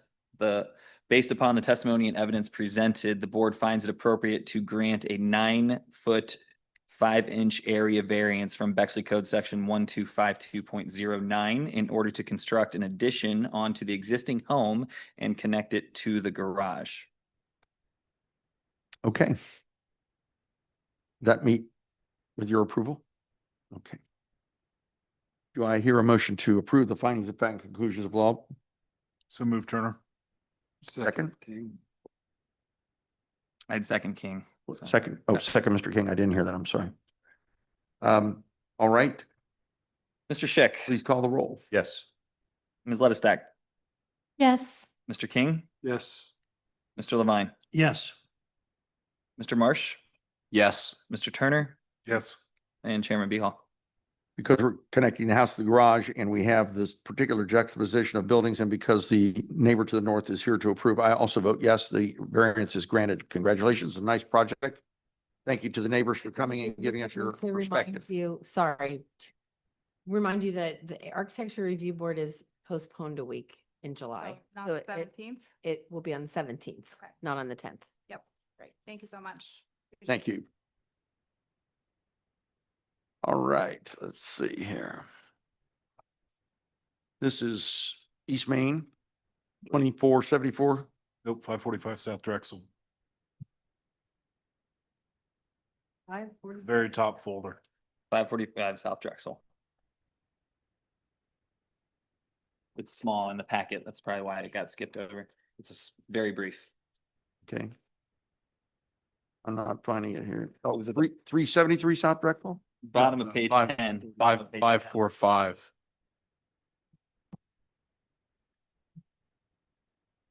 Oh, okay. But so, but is this the address? Yeah, 24. Okay, okay, got it. Okay, the next case is application 20093. It's a sign review application for business located at 2474 East Main Street.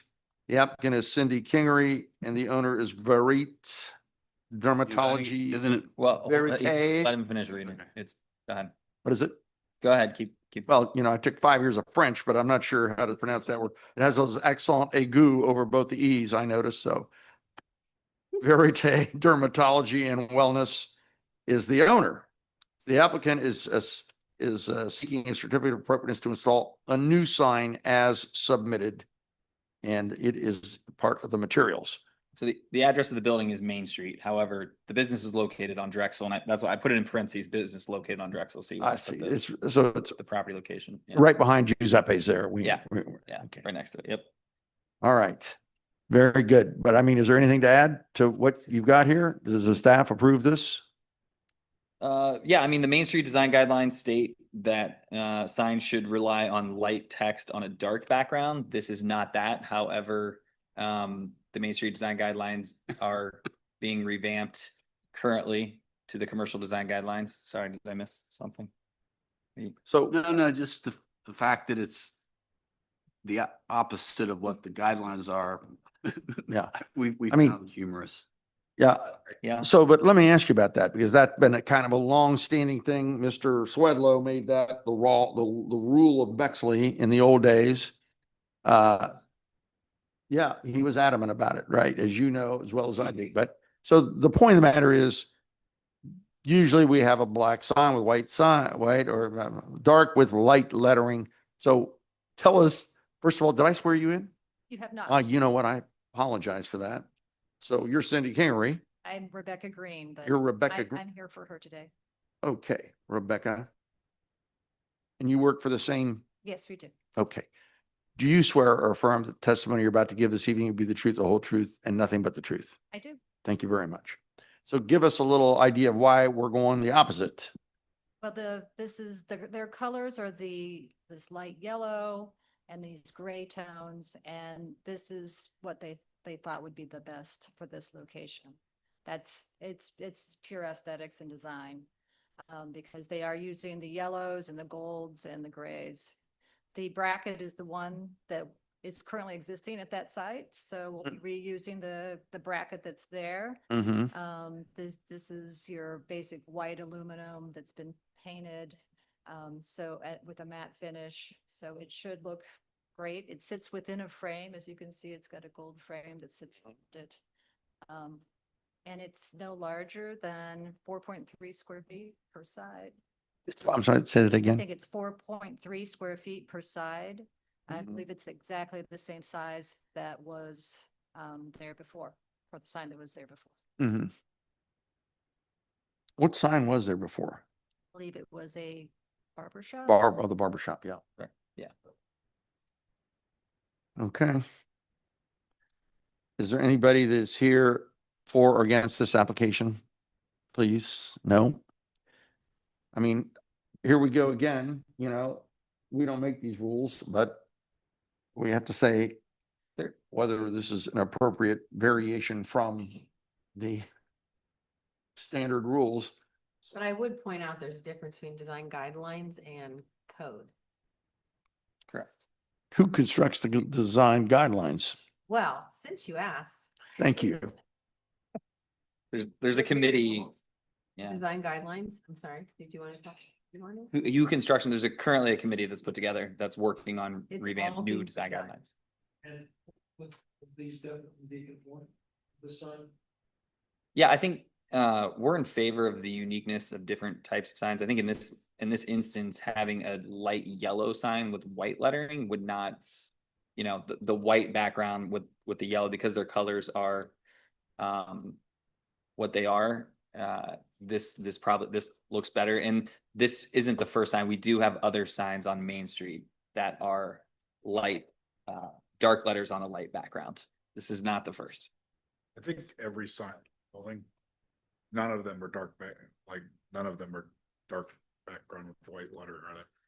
Cherbourg's got a light blue with white lettering. Mm-hmm.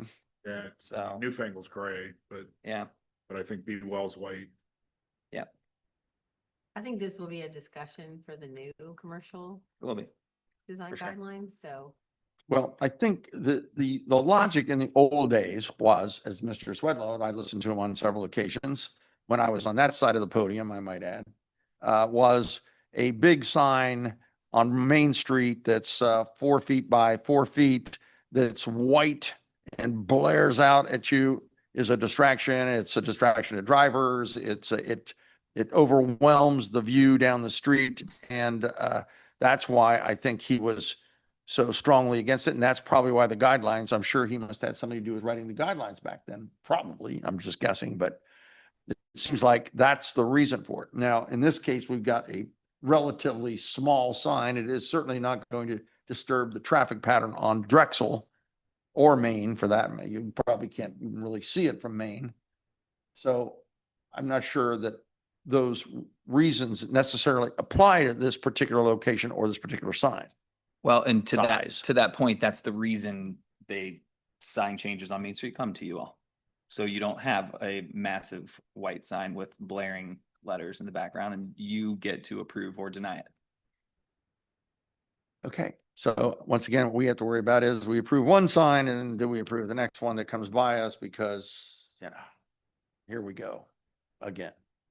There's a song like that in there. Well, there isn't really much to think about or say here, is there? I mean, that's the proposal. It's either going to win or not, right? Well, I do want to point out that there are other signs with a lighter background and then the darker letters. I noticed there's one called Broutique that's a neighbor that is a white sign with black letters, and another one called Be Well. And that one's a lighter background with maybe mustardy colored, tan letters perhaps. I'm not even sure what color it is, but I mean, in that space, there are other signs with that same light background and dark letter Well, design. I don't think there's much to think about here. It's either yes or no if you're voting. So with that in mind, do we need findings of fact and conclusions along this thing? I think we probably do. Yes, you're granting the certificate of appropriateness on this one. Oh, Is it illuminated? Okay. I'm sorry? That's if it was illuminated. Okay. The findings of fact and conclusions of law for application number 20093 for property located at 2474 East Main, with a business located off of Drexel. The Board of Zoning and Planning based upon the testimony and evidence presented, the Board of Zoning and Planning approves the certificate of appropriateness in order to install the new sign as submitted to the board. Okay. Is there a motion to approve the findings of fact conclusions of law, please? So move, Turner. Mr. Turner, thank you. Second, Marsh. Thank you, Mr. Marsh. Please call the roll. Ms. Lettestack, Yes. Mr. King, Yes. Mr. Turner, Yes. Mr. Marsh, Yes. Mr. Schick, Yes. Mr. Levine, Yes. Chairman Behal. Because of the small size of the sign and the fact that it's not illuminated and it's located off of the main traffic pattern, I also vote yes. Thank you. All right. Now I'm getting to 2474. Is that right? The next one I believe is 24. 25-28. Yeah, 2474. Okay, so this is BZAP case 25-28 involving 2474 East Main Street. The applicant is Sarah Selzer and the owner is East Main Property Management LLC. The applicant is seeking a certificate of appropriateness to replace the front facade, I think that should say, material with a new material and color. Sir, your name? Brent Howard with Wallace Ackley Company. I'm sorry? Representing- Brent Howard with Wallace Ackley Company, representing ownership. Okay, Brent, thank you very much. Do you swear or affirm the testimony you're about to give this evening will be the truth, the whole truth, and nothing but the truth? Yes. Thank you very much. All right, Mr. Klingler, we're firing at you now. This is one of those applications that we'll talk about with delegation of authority later. It's very minor. They're fixing up, but it is a change to the front facade or external appearance of the building, which is a requirement for code to come before you all. They're updating the color, giving it a new kind of fresher look, as well as a new modern look on the banding, which is kind of what I'll call the awning or the overhang. And it is the building next to where Chipotle Jersey Mike's subs is photography, butcher shop, and karate. Right. In that building next to Starbucks. We know the Karen, do you have any? Is this the one that we Yes. approved the? Yes. There was a Yeah. bicycle, now we Yes. approved a karate. Absent the belt. I got it. Yeah, I have no problem with this. Okay. All right. Is, Brandon, what do you tell us why you're doing what you're doing and what we need to consider here? Well, the original facade, not original, but the facade that was put up there that is currently shows some damage, wear and tear, was done by a tenant, the bicycle shop that was in 2468 and 72 space previously. Over time, as you can see, it was done it was basically brake metal. It was just sheet metal that was bent to make it look like the way it does. Over time, we've had obviously dents and things that's happened. It has deteriorated somewhat. You can see on the one end, it's been highlighted on a few of the pictures where you can see the curvature where it's not showing straight lines. Also has some other damage and things on it. Ownership, as we were reviewing it, we were taking a look at it and we were wanting to, number one, improve the space, or improve the look. However, try to still maintain, I guess, a like for like similarity to it. But then what they came up and proposed is a thicker, a metal composite. And this is a sample of it here, about a 4 millimeter thick. And they'll be using that. That way we can maintain the solid straight lines going all the way across and keep it a lot more, I guess, secure and much better aesthetic looking and so forth. I know we did mention the karate. You pass the sample around? Absolutely. We don't get show and tell often. That is the color that was picked. It's a charcoal. It is a similar color, of course, but it's supposed to be more resistant to fade, but as you know, it faces the south, so it catches the sun all day long. So, yeah. Well, and basically you're trying to improve the look of the building. Absolutely. And maintain that portico, which is kind of a protective area there. I mean, it's a shame you have to come and get approval from us to do something to improve your building, but nonetheless, we're all here and I think that it looks like a nice project. Yeah. Is there anybody in the audience that is against this or for this? I see no indication of such. Matt, I think you could give us findings of fact, conclusions of law. Yes, thank you, Chairman. The findings of fact and conclusions of law for application number BZAP 25-28 for property located at 2472 East Main Street. Based upon the testimony and evidence presented, the Board of Zoning and Planning approves the certificate of appropriateness in order to replace the banding on the overhanging facade as submitted. Okay. Acceptable? Yes. Rendition of the findings. Thank you. Do I hear a motion to approve the findings of fact, conclusions of law? So move, Turner. Thank you, Mr. Turner. Second, Schick. Thank you, Mr. Schick. All right, Matt, I think you can call the roll. Ms. Lettestack, Yes. Mr. Turner, Yes. Mr. Schick, Yes. Yes. Mr. Marsh, Yes. Mr. King, Yes. Mr. Levine, Yes. Chairman Beha. I vote yes. Also, the variance is granted, or the certificate of appropriateness is granted, and appreciate your keeping the buildings looking good. Absolutely. Thank you. Appreciate it. Appreciate your recommendation. Thank you. All right, the next case is BZAP 25-29 involving 2729 through 2733 East Main Street. The applicant is Charles Gockin and the owner is G&W Properties. The applicant is seeking a certificate of appropriateness to paint a mural as submitted on the side of the building. Sir? Howdy, Your name? Charles Gokin. Mr. Gockin, I misspelled it. My apologies.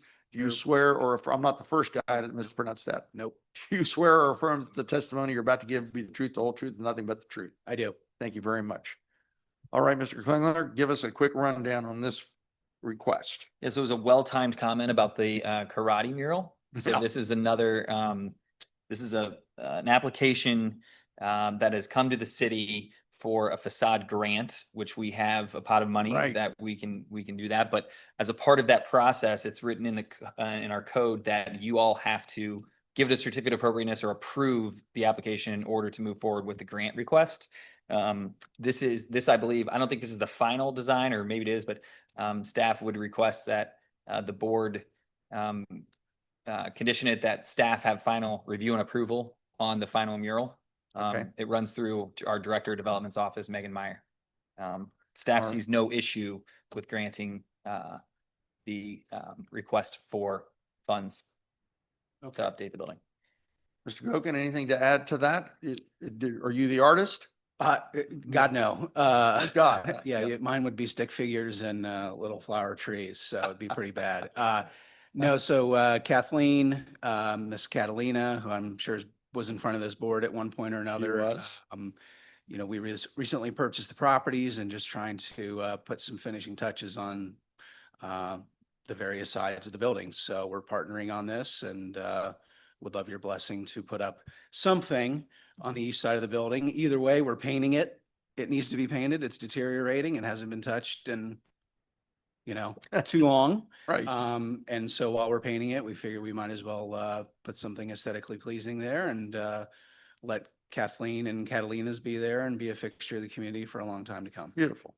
It's already an improvement. Indeed.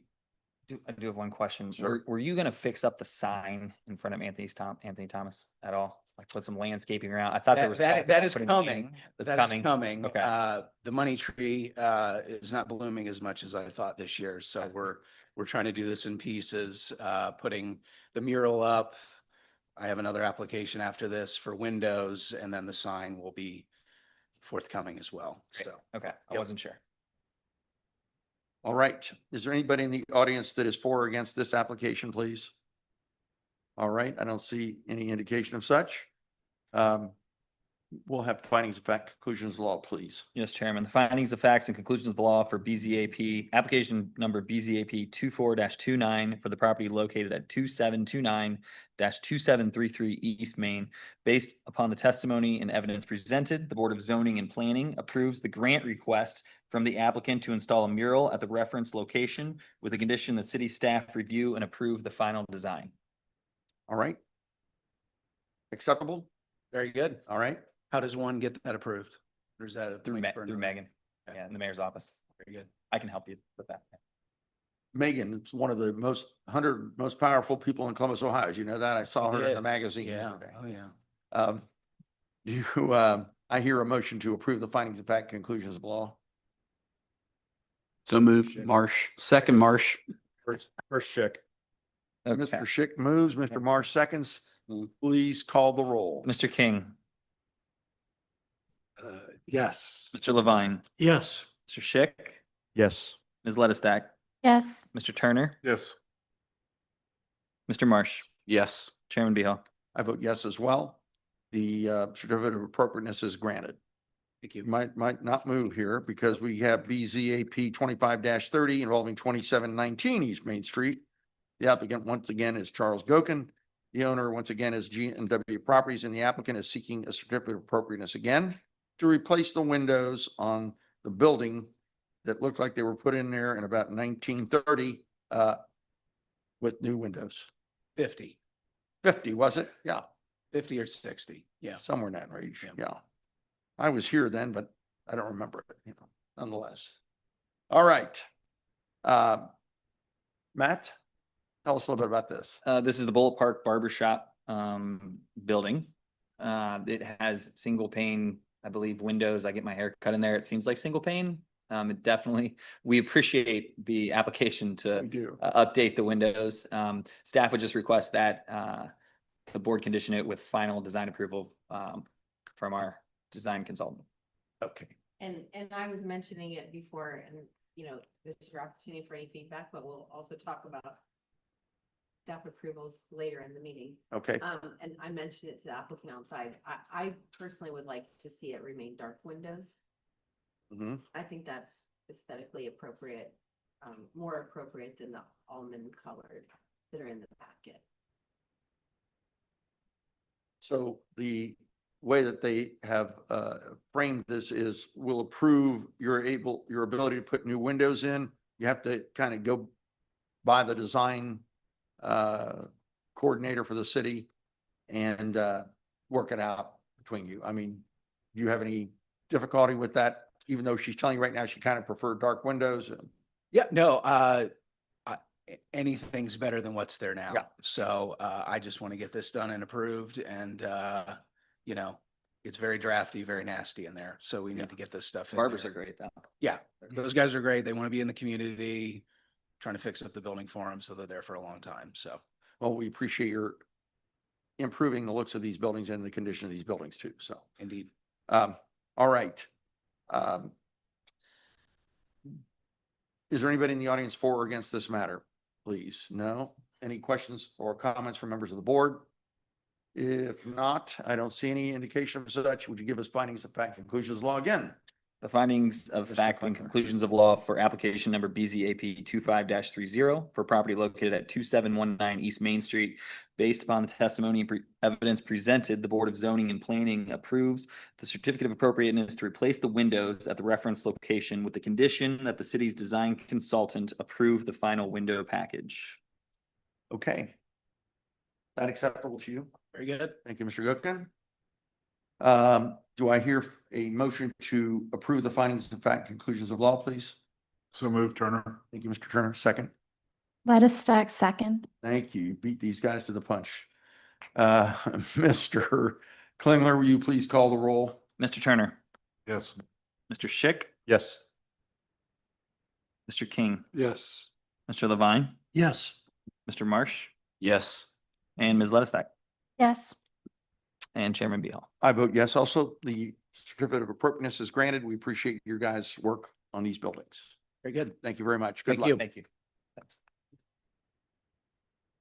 Okay, the next case is case involving 373 South Drexel, BZAP 25-31. The applicant Stacy Lowe, the owner is the same Stacy Lowe. And the applicant is seeking an area variance to exceed the maximum lot coverage allowed in R3 zoning in order to install a pool. You got it. Stacy, would you raise your right hand? Do you swear or affirm the testimony you're about to give this evening will be the truth, the whole truth, and nothing but the truth? I do. Thank you very much. Thank you. Matthew, I Yes, sir. assume, is your Yes, sir. formal name? Yes, sir. Yeah. Matthew Michael. Matthew Michael? I'll remember that. Yes, sir. This property is 373 South Drexel, located in the R3 zoning, which allows a maximum of 50% lot coverage. The owner wishes to install a pool, and with pool deck, the total lot coverage comes to 54% of the property. The primary issue is that they have a garage that is almost double the allowable footprint per the code that they inherited. They did not build. The garage has an addition and a carport, which puts the area of it around 1,354 square feet, and the allowable would be 724 square feet. Their lot is 16,552, so the allowable would be about 8,200 square feet, and they're about 8,983 square feet with their pool and pool deck. So it's a variance of about 706 square feet. Again, two main reasons for lot coverage requirements. We don't want to overbuild our lots, and it puts stress on the already overstressed stormwater infrastructure. That is all. These Pools do not have to go before ARB. They're considered accessory uses. Lot coverage is building and basically all built surfaces, impervious surfaces on the property. Nothing Okay. further. Ms. Lowe, tell us why.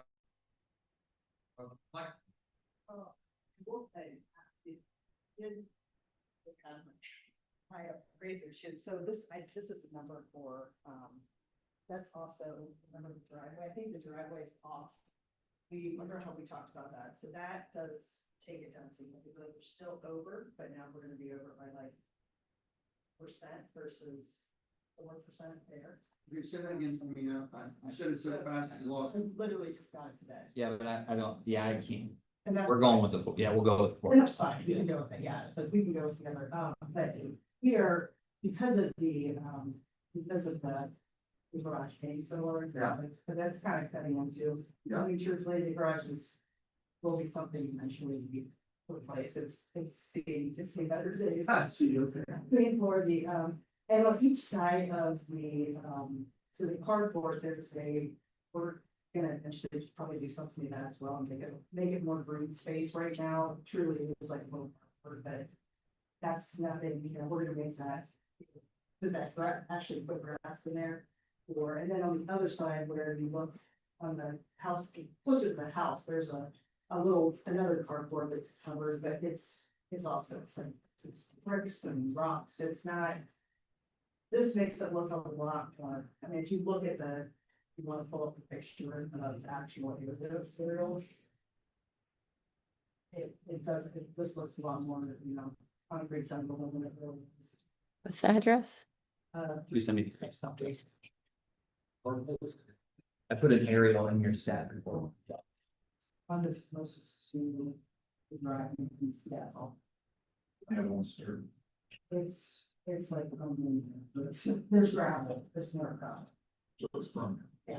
Yes, yeah, and that is included in some of the, that's where it was, because of this house, we just need them in house, and we're still trying to, find our way around it. There's definitely patios, even the bricks that are there, are very, it's not concrete or blacktop.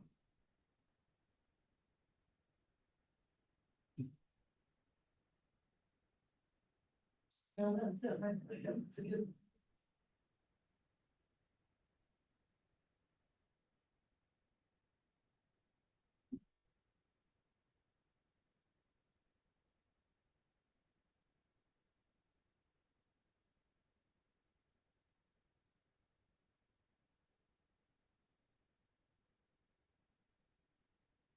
I can get, there you go. What's behind the house? Not behind the house, behind your lot. Is it Another house with a pool? Yeah, that's it, right? The bigger pool. And what separates your lots? Is there a fence back there? Yeah, there's a fence over there, yeah, and we'll obviously, gate, but there's, we're not asking to encroach on anyone else's, it's literally just a lot coverage percentage. So that's a house on Columbia. The house behind us is a Columbia, yeah.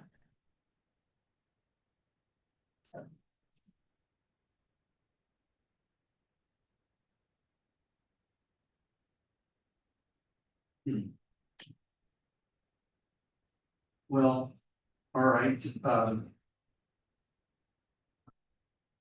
it's just really a matter of your other buildings take a lot of yard space up. Is there anybody in the audience that is for or against this matter, please speak, please come forward. Would you raise your right hand this morning? Your name, please? Heather Dixon. Heather, do you swear or affirm that the testimony you're about to give this evening will be the truth, the whole truth, nothing but the truth? Sorry. Yes, I do. Put the two together. Yeah. That's a little weird. Not that long ago, I was sitting back here with you guys. That's the reason I recognize. So as a friend, I would love to use her pool, but moreover, as a real estate professional, she had called me and contacted me because she's like, things seem a little wonky, so I did go out, and what you can't see from where the basketball hoop is to the back of the house, that is all, I always get this backwards. Pervious is to be with, if you, right, pervious can have water, all right, so that is a lot of. Impervious means it cannot be penetrated by. Right, yeah, Yeah. yeah, and it's not. So that, a lot of that is pervious space, so that's what she was saying with regard to kind of how it looks on here. In addition to the fact that. So I went out and measured all of that pervious space, which came up to, I don't have any of the data, maybe in the cover, which I think went to map.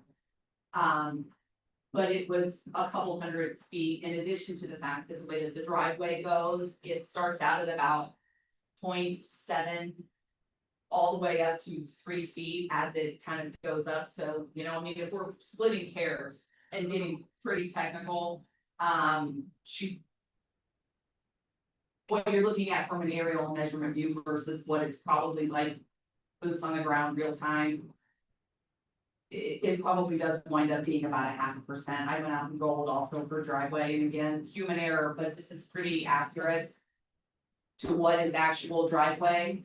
And it is, excuse me, I believe at least well, from here to what on the site plan to that, it was, I came up with 2896 versus 3465 square feet, which is a, you know, substantial difference, which is, you know, falling more in line with, I think, what they're looking for coverage wise.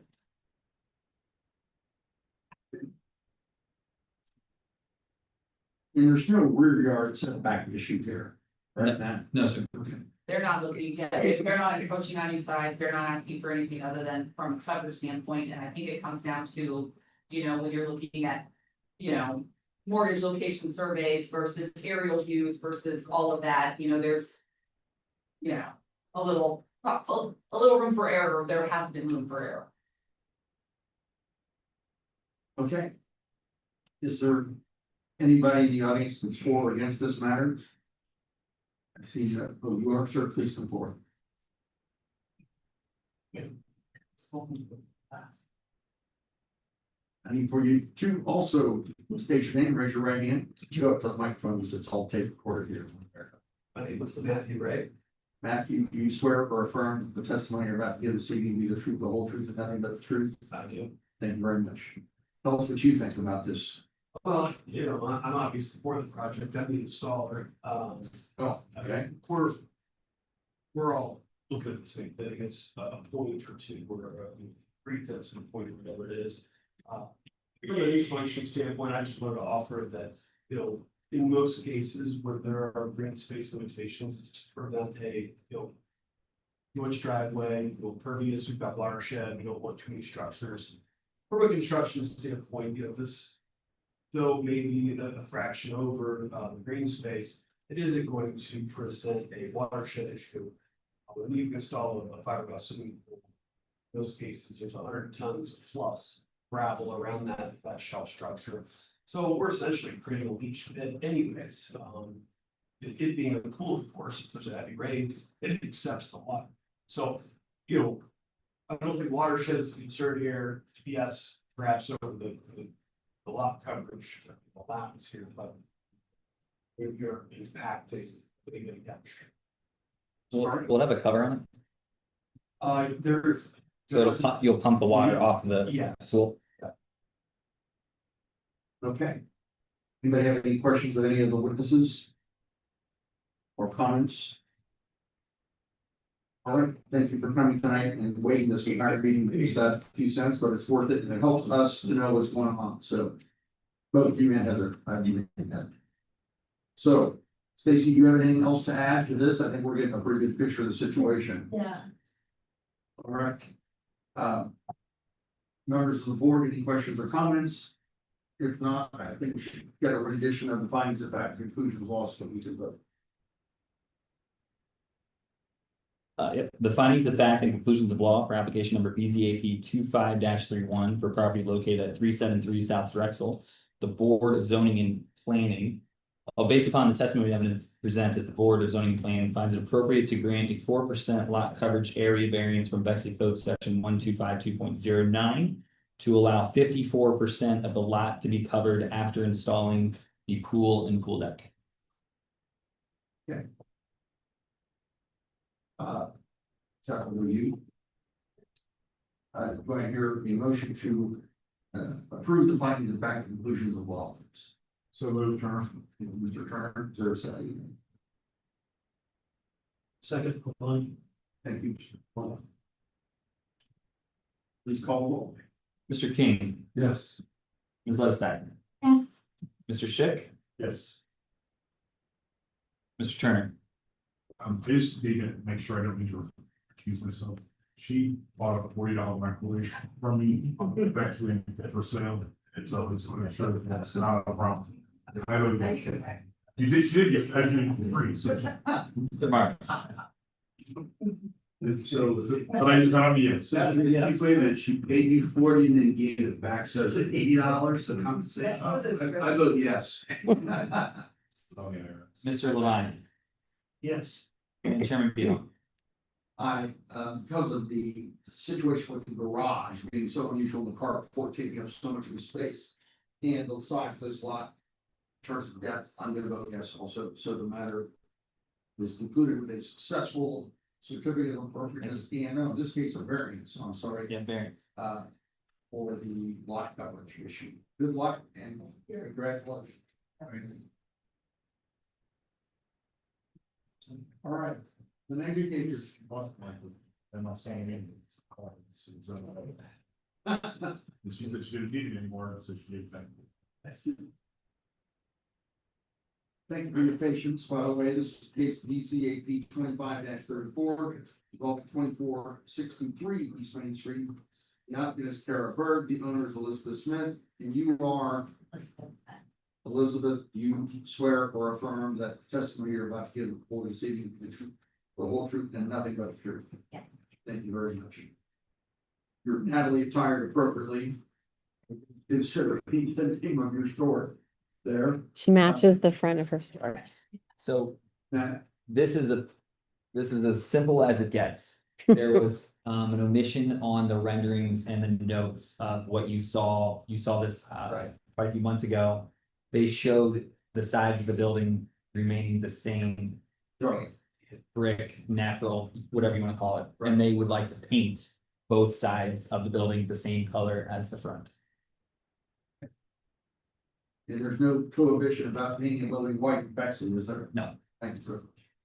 All right. Does anybody here, well, no, I should ask you, is there anything to add? I mean, it's so simple, it's, you're trying to make the building look good. It's a nice job with that whole structure, by the way. Is there anybody here that's for or against this matter that has standing? Because I know you don't have standing.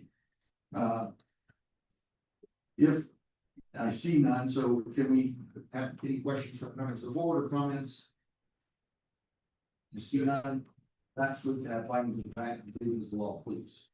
The findings of fact and conclusions of law for application number BZAP 25-34 for property located at 2463 East Main Street. The Board of Zoning and Planning approves the certificate of appropriateness to paint both sides of the building the same color as the front of the building that was previously approved. Okay, thank you very much. That seems to be accurate. Thank you. Do I hear a motion to approve the findings of fact and conclusions of law? So moved, Turner. Thank you, Mr. Turner. Second, please. Second. Mr. King, thank you. Please call the roll. Mr. Schick. Yes. Ms. Ledstack.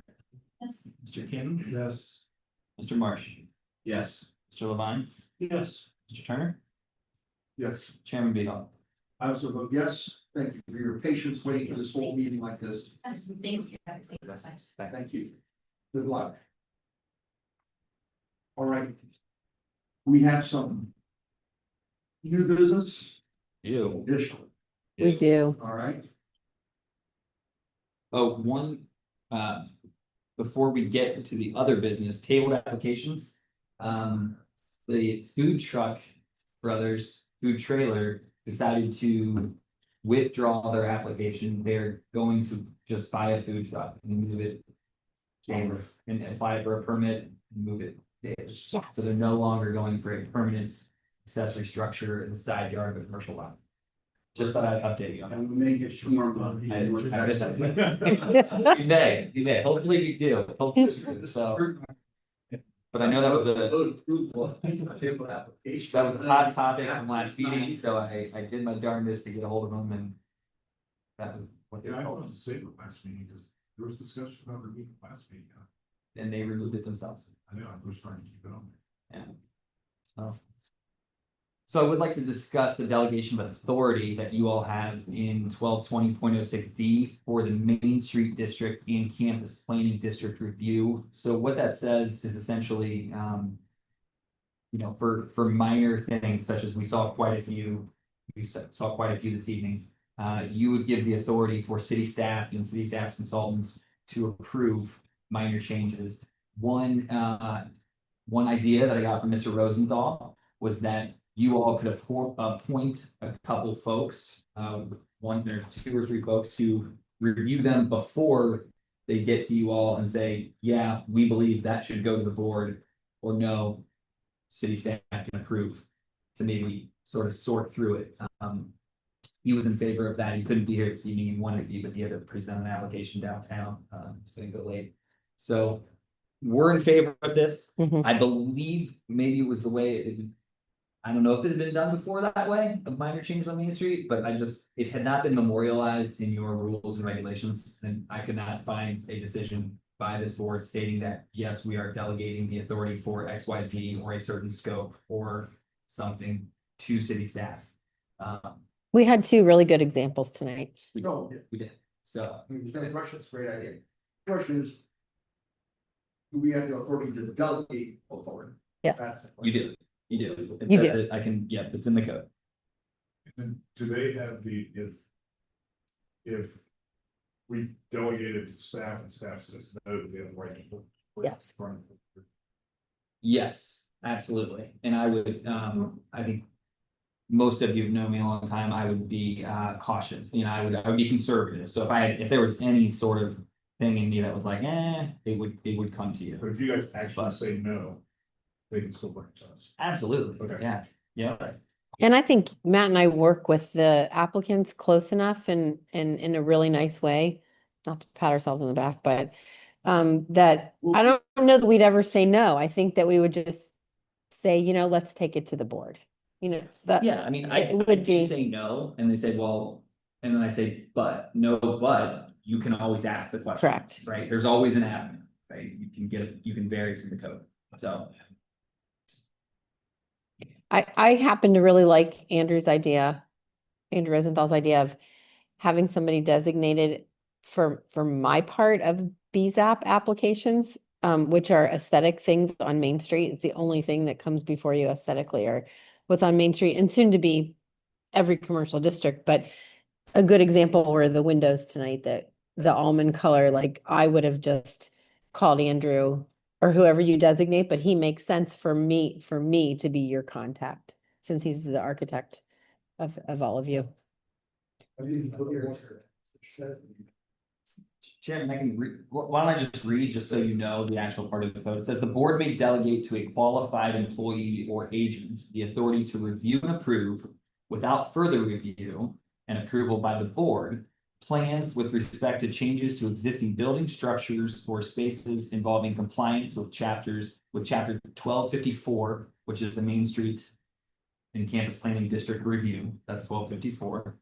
And the design guidelines expressly designated by the board as being subject to delegated review as provided in the subsection. The staff may decline to review an application and submit it to the board for its review. And an applicant whose plans have been reviewed by the staff may, upon request, have the plans reviewed by the board. So that answers both questions. I think that makes perfect sense. I would certainly, especially even the karate studio one tonight, you know, that pretty much. Yeah. Aesthetic. I would think that this makes a lot of sense, and I would entertain a motion that we, pursuant to section 1220.06 D, delegate authority for the approval of what I would call mild to moderate or changes to the Main Street district that are applied for, be made by the staff. In terms of approval, if they deny it, they certainly have the right, as was indicated, to come to the board. That would be a motion that I would request somebody. Make a motion.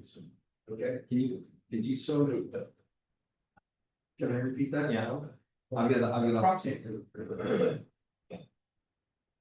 That we, as a board of zoning and planning, delegate authority that we have to review applications for minor,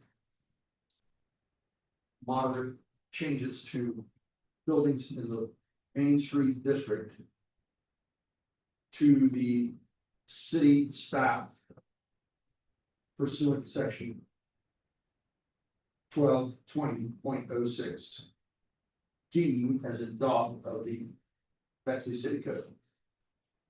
Yeah. Okay. Great. And, so we had a second, first from Levon. Right? First, yeah. Oh, Turner, sorry, first from Turner. First and last. Oh, yeah. First and last. First and last, yeah. Second from Shay. Gosh. Yeah. Well, I'm thinking that they'll know what it means because when some of it's serious, they're gonna create us. We would use the word minor. Yes, they'll know when you see it. Exactly. I mean, what about Non-structurally looking at it. Is that What about non-structural? Oh, Rick, can you turn your mic on so we can get it on tape what you're saying? Non-structural, fit your definition in your mind? It could be non-structural and significant, like somebody wants to come and paint the entire facade. That would be not moderate, not minor, but also not structural. So I would tell them, that's not minor, that's not moderate. Correct. That's a significant change, and I think that for the point of safety's sake, if you don't think it's mild or moderate, minor or moderate, you're coming to us anyway. Correct. If you stick your neck out of this. Yeah. You don't need to. Right. Should we put non-structural and then put price? I'm sorry. Non-structural and put or over X. I think. the No. concern Is what, I think what you're bringing up is, I mean, you guys are lawyers, but we're using a word that's not defined to try to define what we're gonna do. So, I mean, moderate's judgment call unless the moderate's defined. So I think we need to define that word. You can't. We've been doing this for so long. And it's just one of those things like, I mean, this has been 30 years of this. That's why we brought it up. Yeah. I mean, what if, involving a cost of not to exceed $1,000? I mean, I don't, that was just an idea, but That would be- that's like you good. said, if somebody comes up and says, we're gonna paint the building white, and they okay it, then somebody comes up and says, we're gonna paint the paint. And then they don't okay it, like, But a whole window package would be $40,000. So we'd be coming to you for every single window package. well, I mean, like I said, I mean, But legally, if what it's you not. have in mind is to be able to approve window packages? The windows tonight, I don't see why staff couldn't have approved this. Or painting side building white. Well, so Correct. the banding that you approved, that's a non-structural, yeah, it's, because it's not a part of, the structural element of the building, it's just a facade change. You know what I'm saying? But that's probably gonna cost $50,000, I don't know. I mean, part of it is just a subjective evaluation by staff, and I can't remember who said it, but we're not taking a chance. If we think it even borders on not minor, we're bringing it to you guys. Yeah, I mean, I think it's self. Regulate, in other words. No, it's not. It might seem. Well, but the situation that you're bringing up is that they would exceed their authority by approving something that we believe was major and they said was minor. And sneaking it by us. Now, I don't know why they would be motivated to do that unless it was, their husband or somebody that wanted to do that. That's not a problem for me. Now, I was gonna say, it doesn't have to be. I don't have one. Just be a difference of opinion. It's minor, and if it would have come to us, we could make it. I mean, it's not necessarily something malicious. I have some things that, What? we could define that, That's a good question. Increase footprint of structure by more than 5% or 200 square feet, whichever is less. It's not reduce required setbacks for lots coverage. It's not increase building height. Involves material, windows, doors, roof lines, and substantially similar. Involves landscaping fences or paving that do not act stormwater, sidelines, or public infrastructure. It's not required variance or other conditional use approvals. Are not visible from the public right of way, or if they are, it's set a moment. Where include corrections still prior to the. Well, I have another thought. What about a consent agenda that lists all these things out that we voted on this morning? So that we still have some that staff brings and says these are approved and they go to the consent agenda, we vote on it once. We read through it, vote on it once and move on with it. The people don't have to come, we don't have to hear testimony, but we're voting on it and expedite it.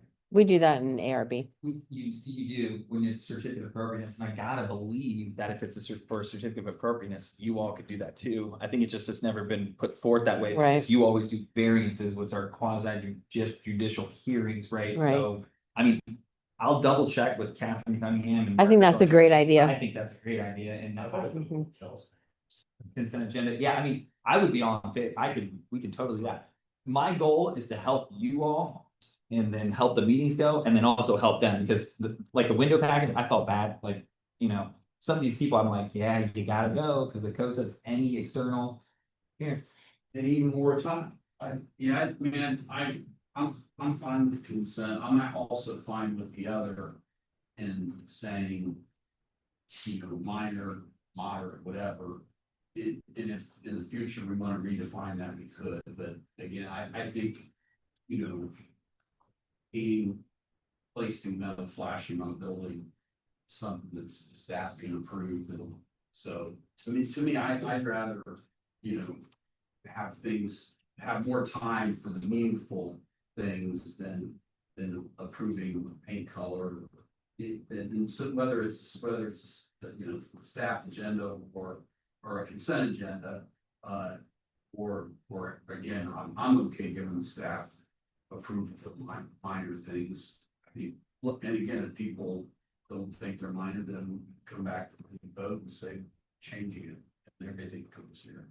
Let me speak to that. The main difference in the timing, just so you all know, consent agendas get approved 72 hours before the ARB meeting, like very close to the ARB meeting is when we finally, because we allow applicants up to 2 weeks ahead of the meeting to get changes in if they, because Karen works with them and I work with them and, so, and then she's got to get it out to the ARB. They have to all review it. Then they got to give their comment. So we're not, if you really wanted to help the applicants, with minor changes, being able to move forward quicker, delegating to staff would be the way to go. Because they're really still I'm not going to get it to you, probably a week before the meeting, and then you're going to need to review it. I'm not going to hear back from 7 of you. You know what I'm saying? Right. So, Can I ask something? Yeah.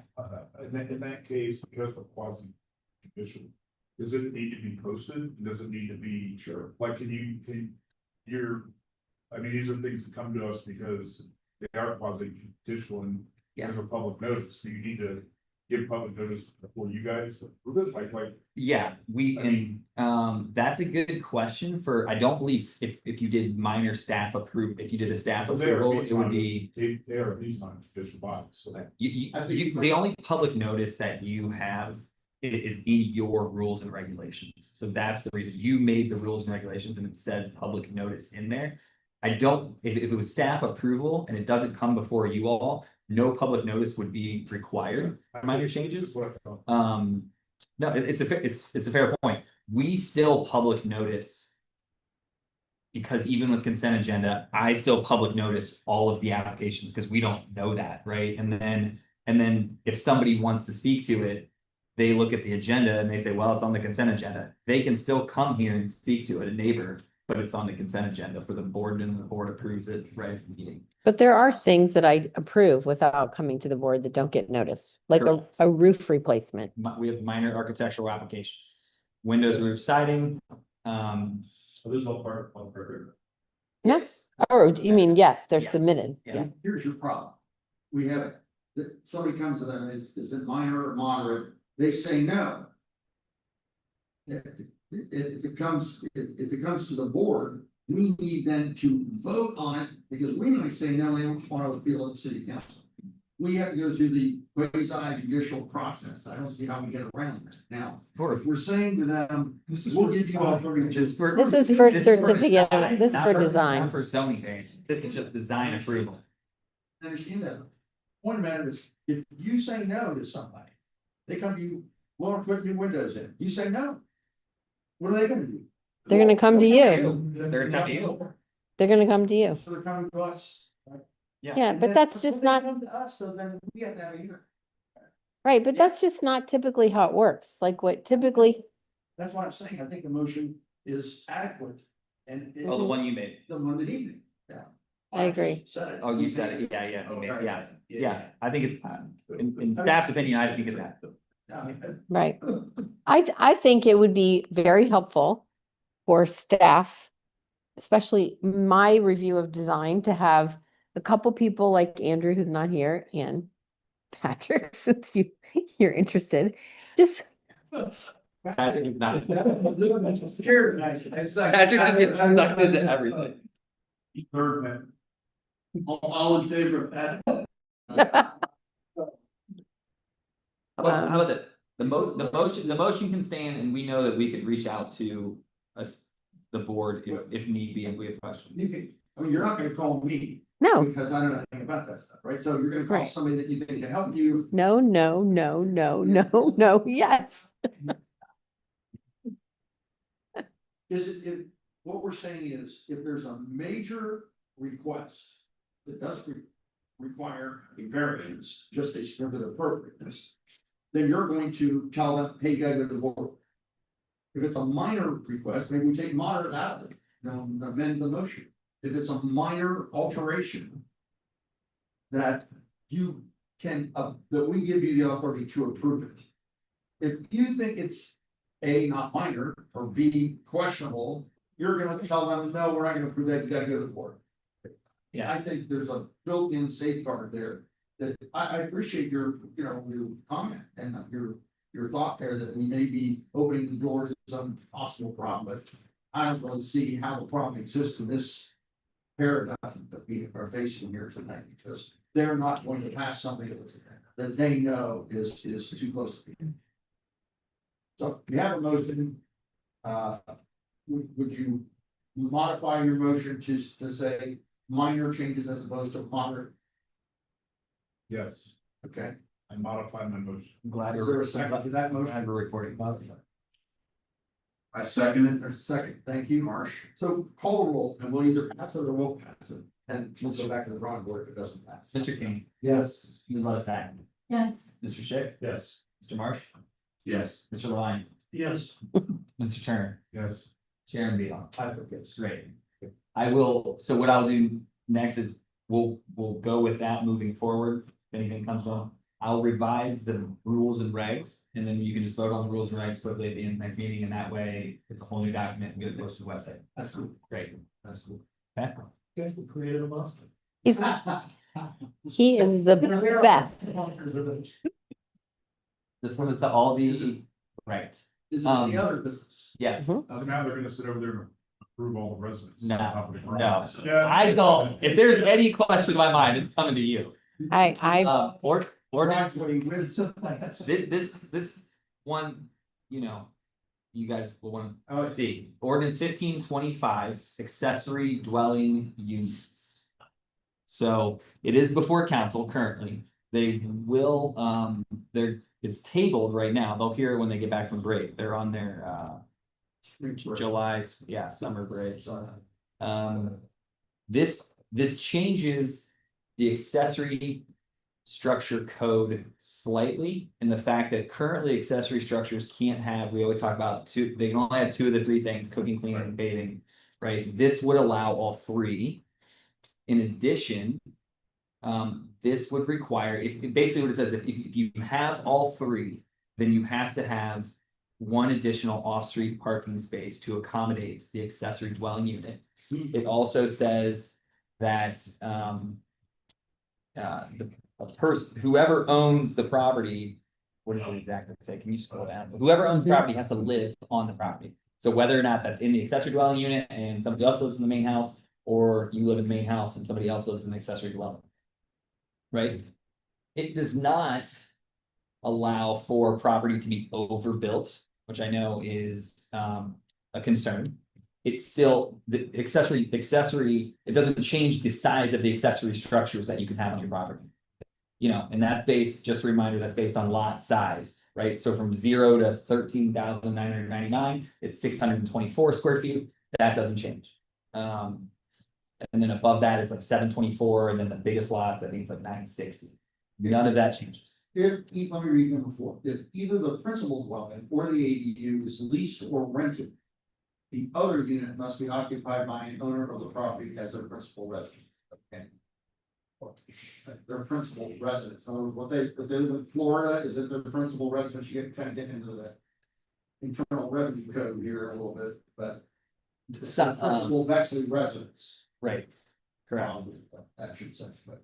Under 3, size and configuration A, it says the applicable zoning district. That language needs tweaked because we don't regulate accessory structures per zoning district. It's by lot size. So that language will be tweaked. Other than that, it's really those 3 main things. You could basically turn your garage upstairs into a living space, provided that you have one additional parking space to I was gonna accommodate. ask that. So if this is kind of designed for aging in place, like a lot of people aging in place don't have a car and don't drive. So especially houses like, my house in Cassidy, like plenty of room to build an apartment above the garage. The driveway's already tight.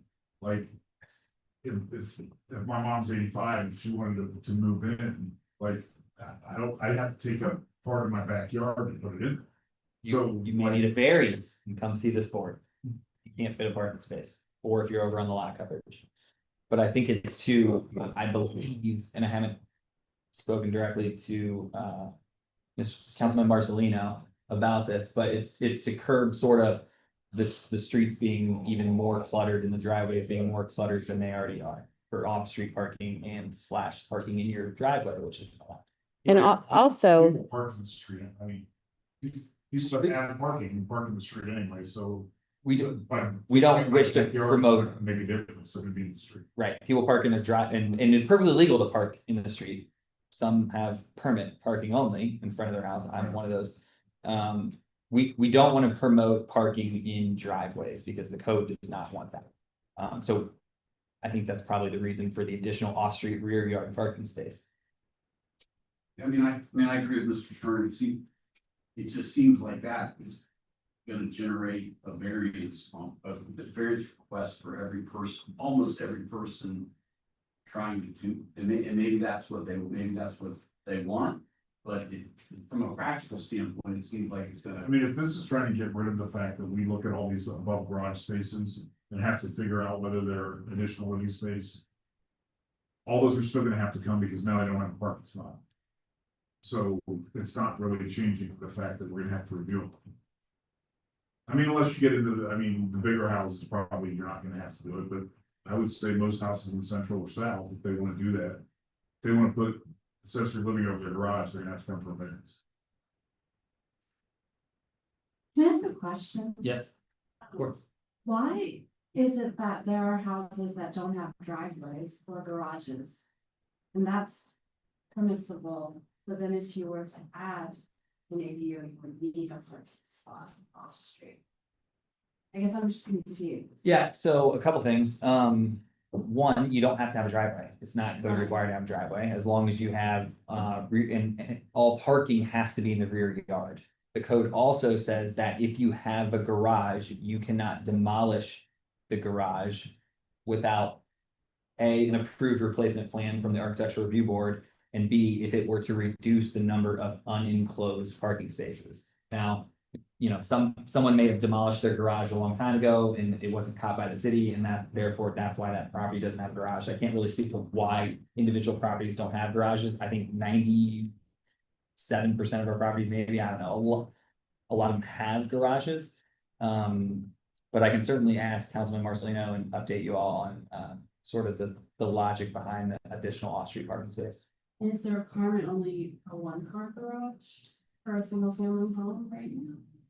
It depends on the zoning district. So R6, which is most of Bexley, R2, R3, and R1 all require 2 off-street parking spaces. So it's kind of convoluted. The parking requirement says 2 off-street parking spaces. The parking code says it has to be in the rear yard, your parking spaces. And then the garage code, the accessory structure code, says if you have a 2-car garage, you can't demolish a 2-car garage and put back a 1-car garage. It has to be a 2-car garage. Now, if you have a 1-car garage, right, and a parking space beside it, and you're in an R6, that's fine. That's what's currently existing, and that's, but you can't demolish a 2-car garage and put back a 1-car garage. I hate to bring this up. Should we have done something? Should we have given a variance for that? The guy that's tearing down a 2-car garage, putting up 2 1-car garages. Too late. The guy today. No, because it doesn't say 2-car garage. I'm not using the correct language. It says 2 unenclosed parking spaces. Okay. Because I did think of that when he did that. That's a single car enclosed and a single car enclosed. Okay. 2 rear yard parking spaces that are. I know it's too late. No, yeah, great point. I thought of that when I was reviewing it too, and that's why I didn't, bring it up. It So. just seems like there is a higher burden being placed on the ADU's presence versus there's so many single-family homes where there's inadequate parking for the household members. So, I mean, if you drive around, the vast majority of people are not necessarily parking both their cars garage. I know. I think this code is also considering the fact that if people are gonna lease this, because they're not gonna be part of that family. Yeah, That's what I get. Is that I think it's Yes, intentional. 100%, and that's probably one of the reasons behind the off-street parking space, the leasing of capital students or anyone. Because to be clear, that for any of you that did go to the ADU presentation, it was great. It was like a year ago, 2 years ago. Yeah, and then The intention of this is, it certainly could be for aging in place, but that's not what ADUs are typically designed for. And so I think the idea of having a parking spot is critical because when you lease, it's mostly a rented space. Have a study done, like, what the potential for this is, like, I mean, are we gonna add 2,000 people to the city of Bexley? I would, If it's. I don't know. People are, I mean, I got Brent Suck is paid $1,500 a month for a 600 square foot studio within his girlfriend. So, I mean, you could be talking couples living in these things, like, I'm just curious as to like. The presentation was really interesting and it singled out, wasn't it Portland, Oregon, that has exceptional ADU usage and they actually encourage it. So it'd be, I don't know the answer to your question, but I think it's probably readily available to look at best practices because there are a lot of more progressive cities that have instituted ADU requirements, not just ordinances, but requirements. I don't know if my fellow board member, Mr. Kay, can speak to any of the concerns. We can't speak for the board, the school board. Do you have any concern about more than one? No, I don't.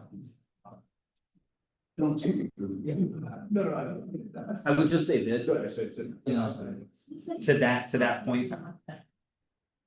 What's that? It says One it's bedroom. just one bedroom, so you can't contain more than one bedroom.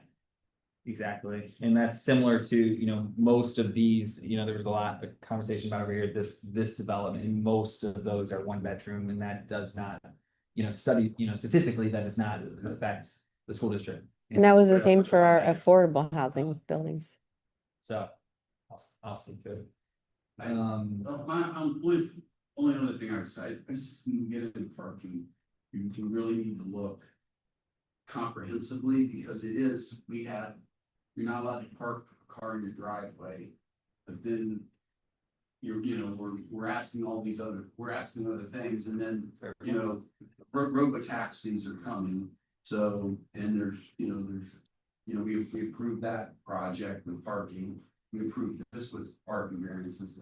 A lot of cities have gotten rid of all parking requirements and just said, yeah, and I just, to me, this is gonna just create variances for just about every one that comes in. If that's what they want to do, that's fine, but it just seems like it's gonna be almost impossible for most people to implement this and then create a parking space on. Or the express bus.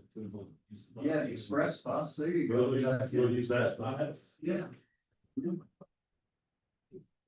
And it's interesting because we have had a couple variances, particularly in South Bexley lately, to add an additional bay onto a garage. Yeah, the carports. And yeah, carports. Okay.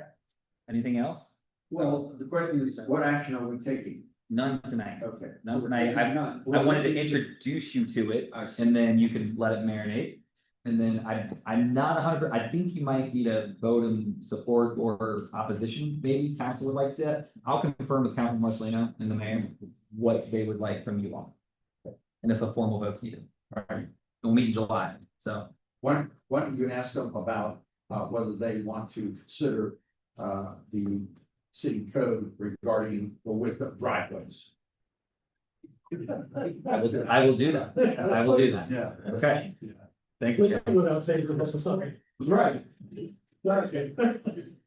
All right, do we have any other new business? I think this might be Mr. Turner's last or penultimate meeting. No, this is the last one. This is the last one. Well, I think Mr. Turner deserves some recognition because he's been on this board and he's, I might say added a very good and interesting perspective, not only because of what you did for a living, but because of where you live, right in the middle of the city, and then you walk around, you see a lot of stuff, and I've always found your comments to be very interesting and helpful, helping me making my decisions, and I just want to say, it's been a pleasure to serve with you on this board. Yeah, I'll miss it. I mean, it's funny. I really enjoy doing this. People probably think it's crazy. They probably do. But now it's up to you guys to not screw it up. So We'll be on the Westerville board pretty soon, then. I don't know. Wife's even be on the HOA boards, which is what I'm. Oh, don't do that. It's not only going to be doing that, so. Anyway. Don't do that. The ultimate fact with God. Yes, exactly. With that, I would entertain a motion to adjourn. That will let Turner do it. Absolutely. Thank you, Mr. Turner. The All right, thanks, meeting everybody. is adjourned. Thanks, Sean. I miss you, man. Good work on you. I have some questions. I love it. I love it.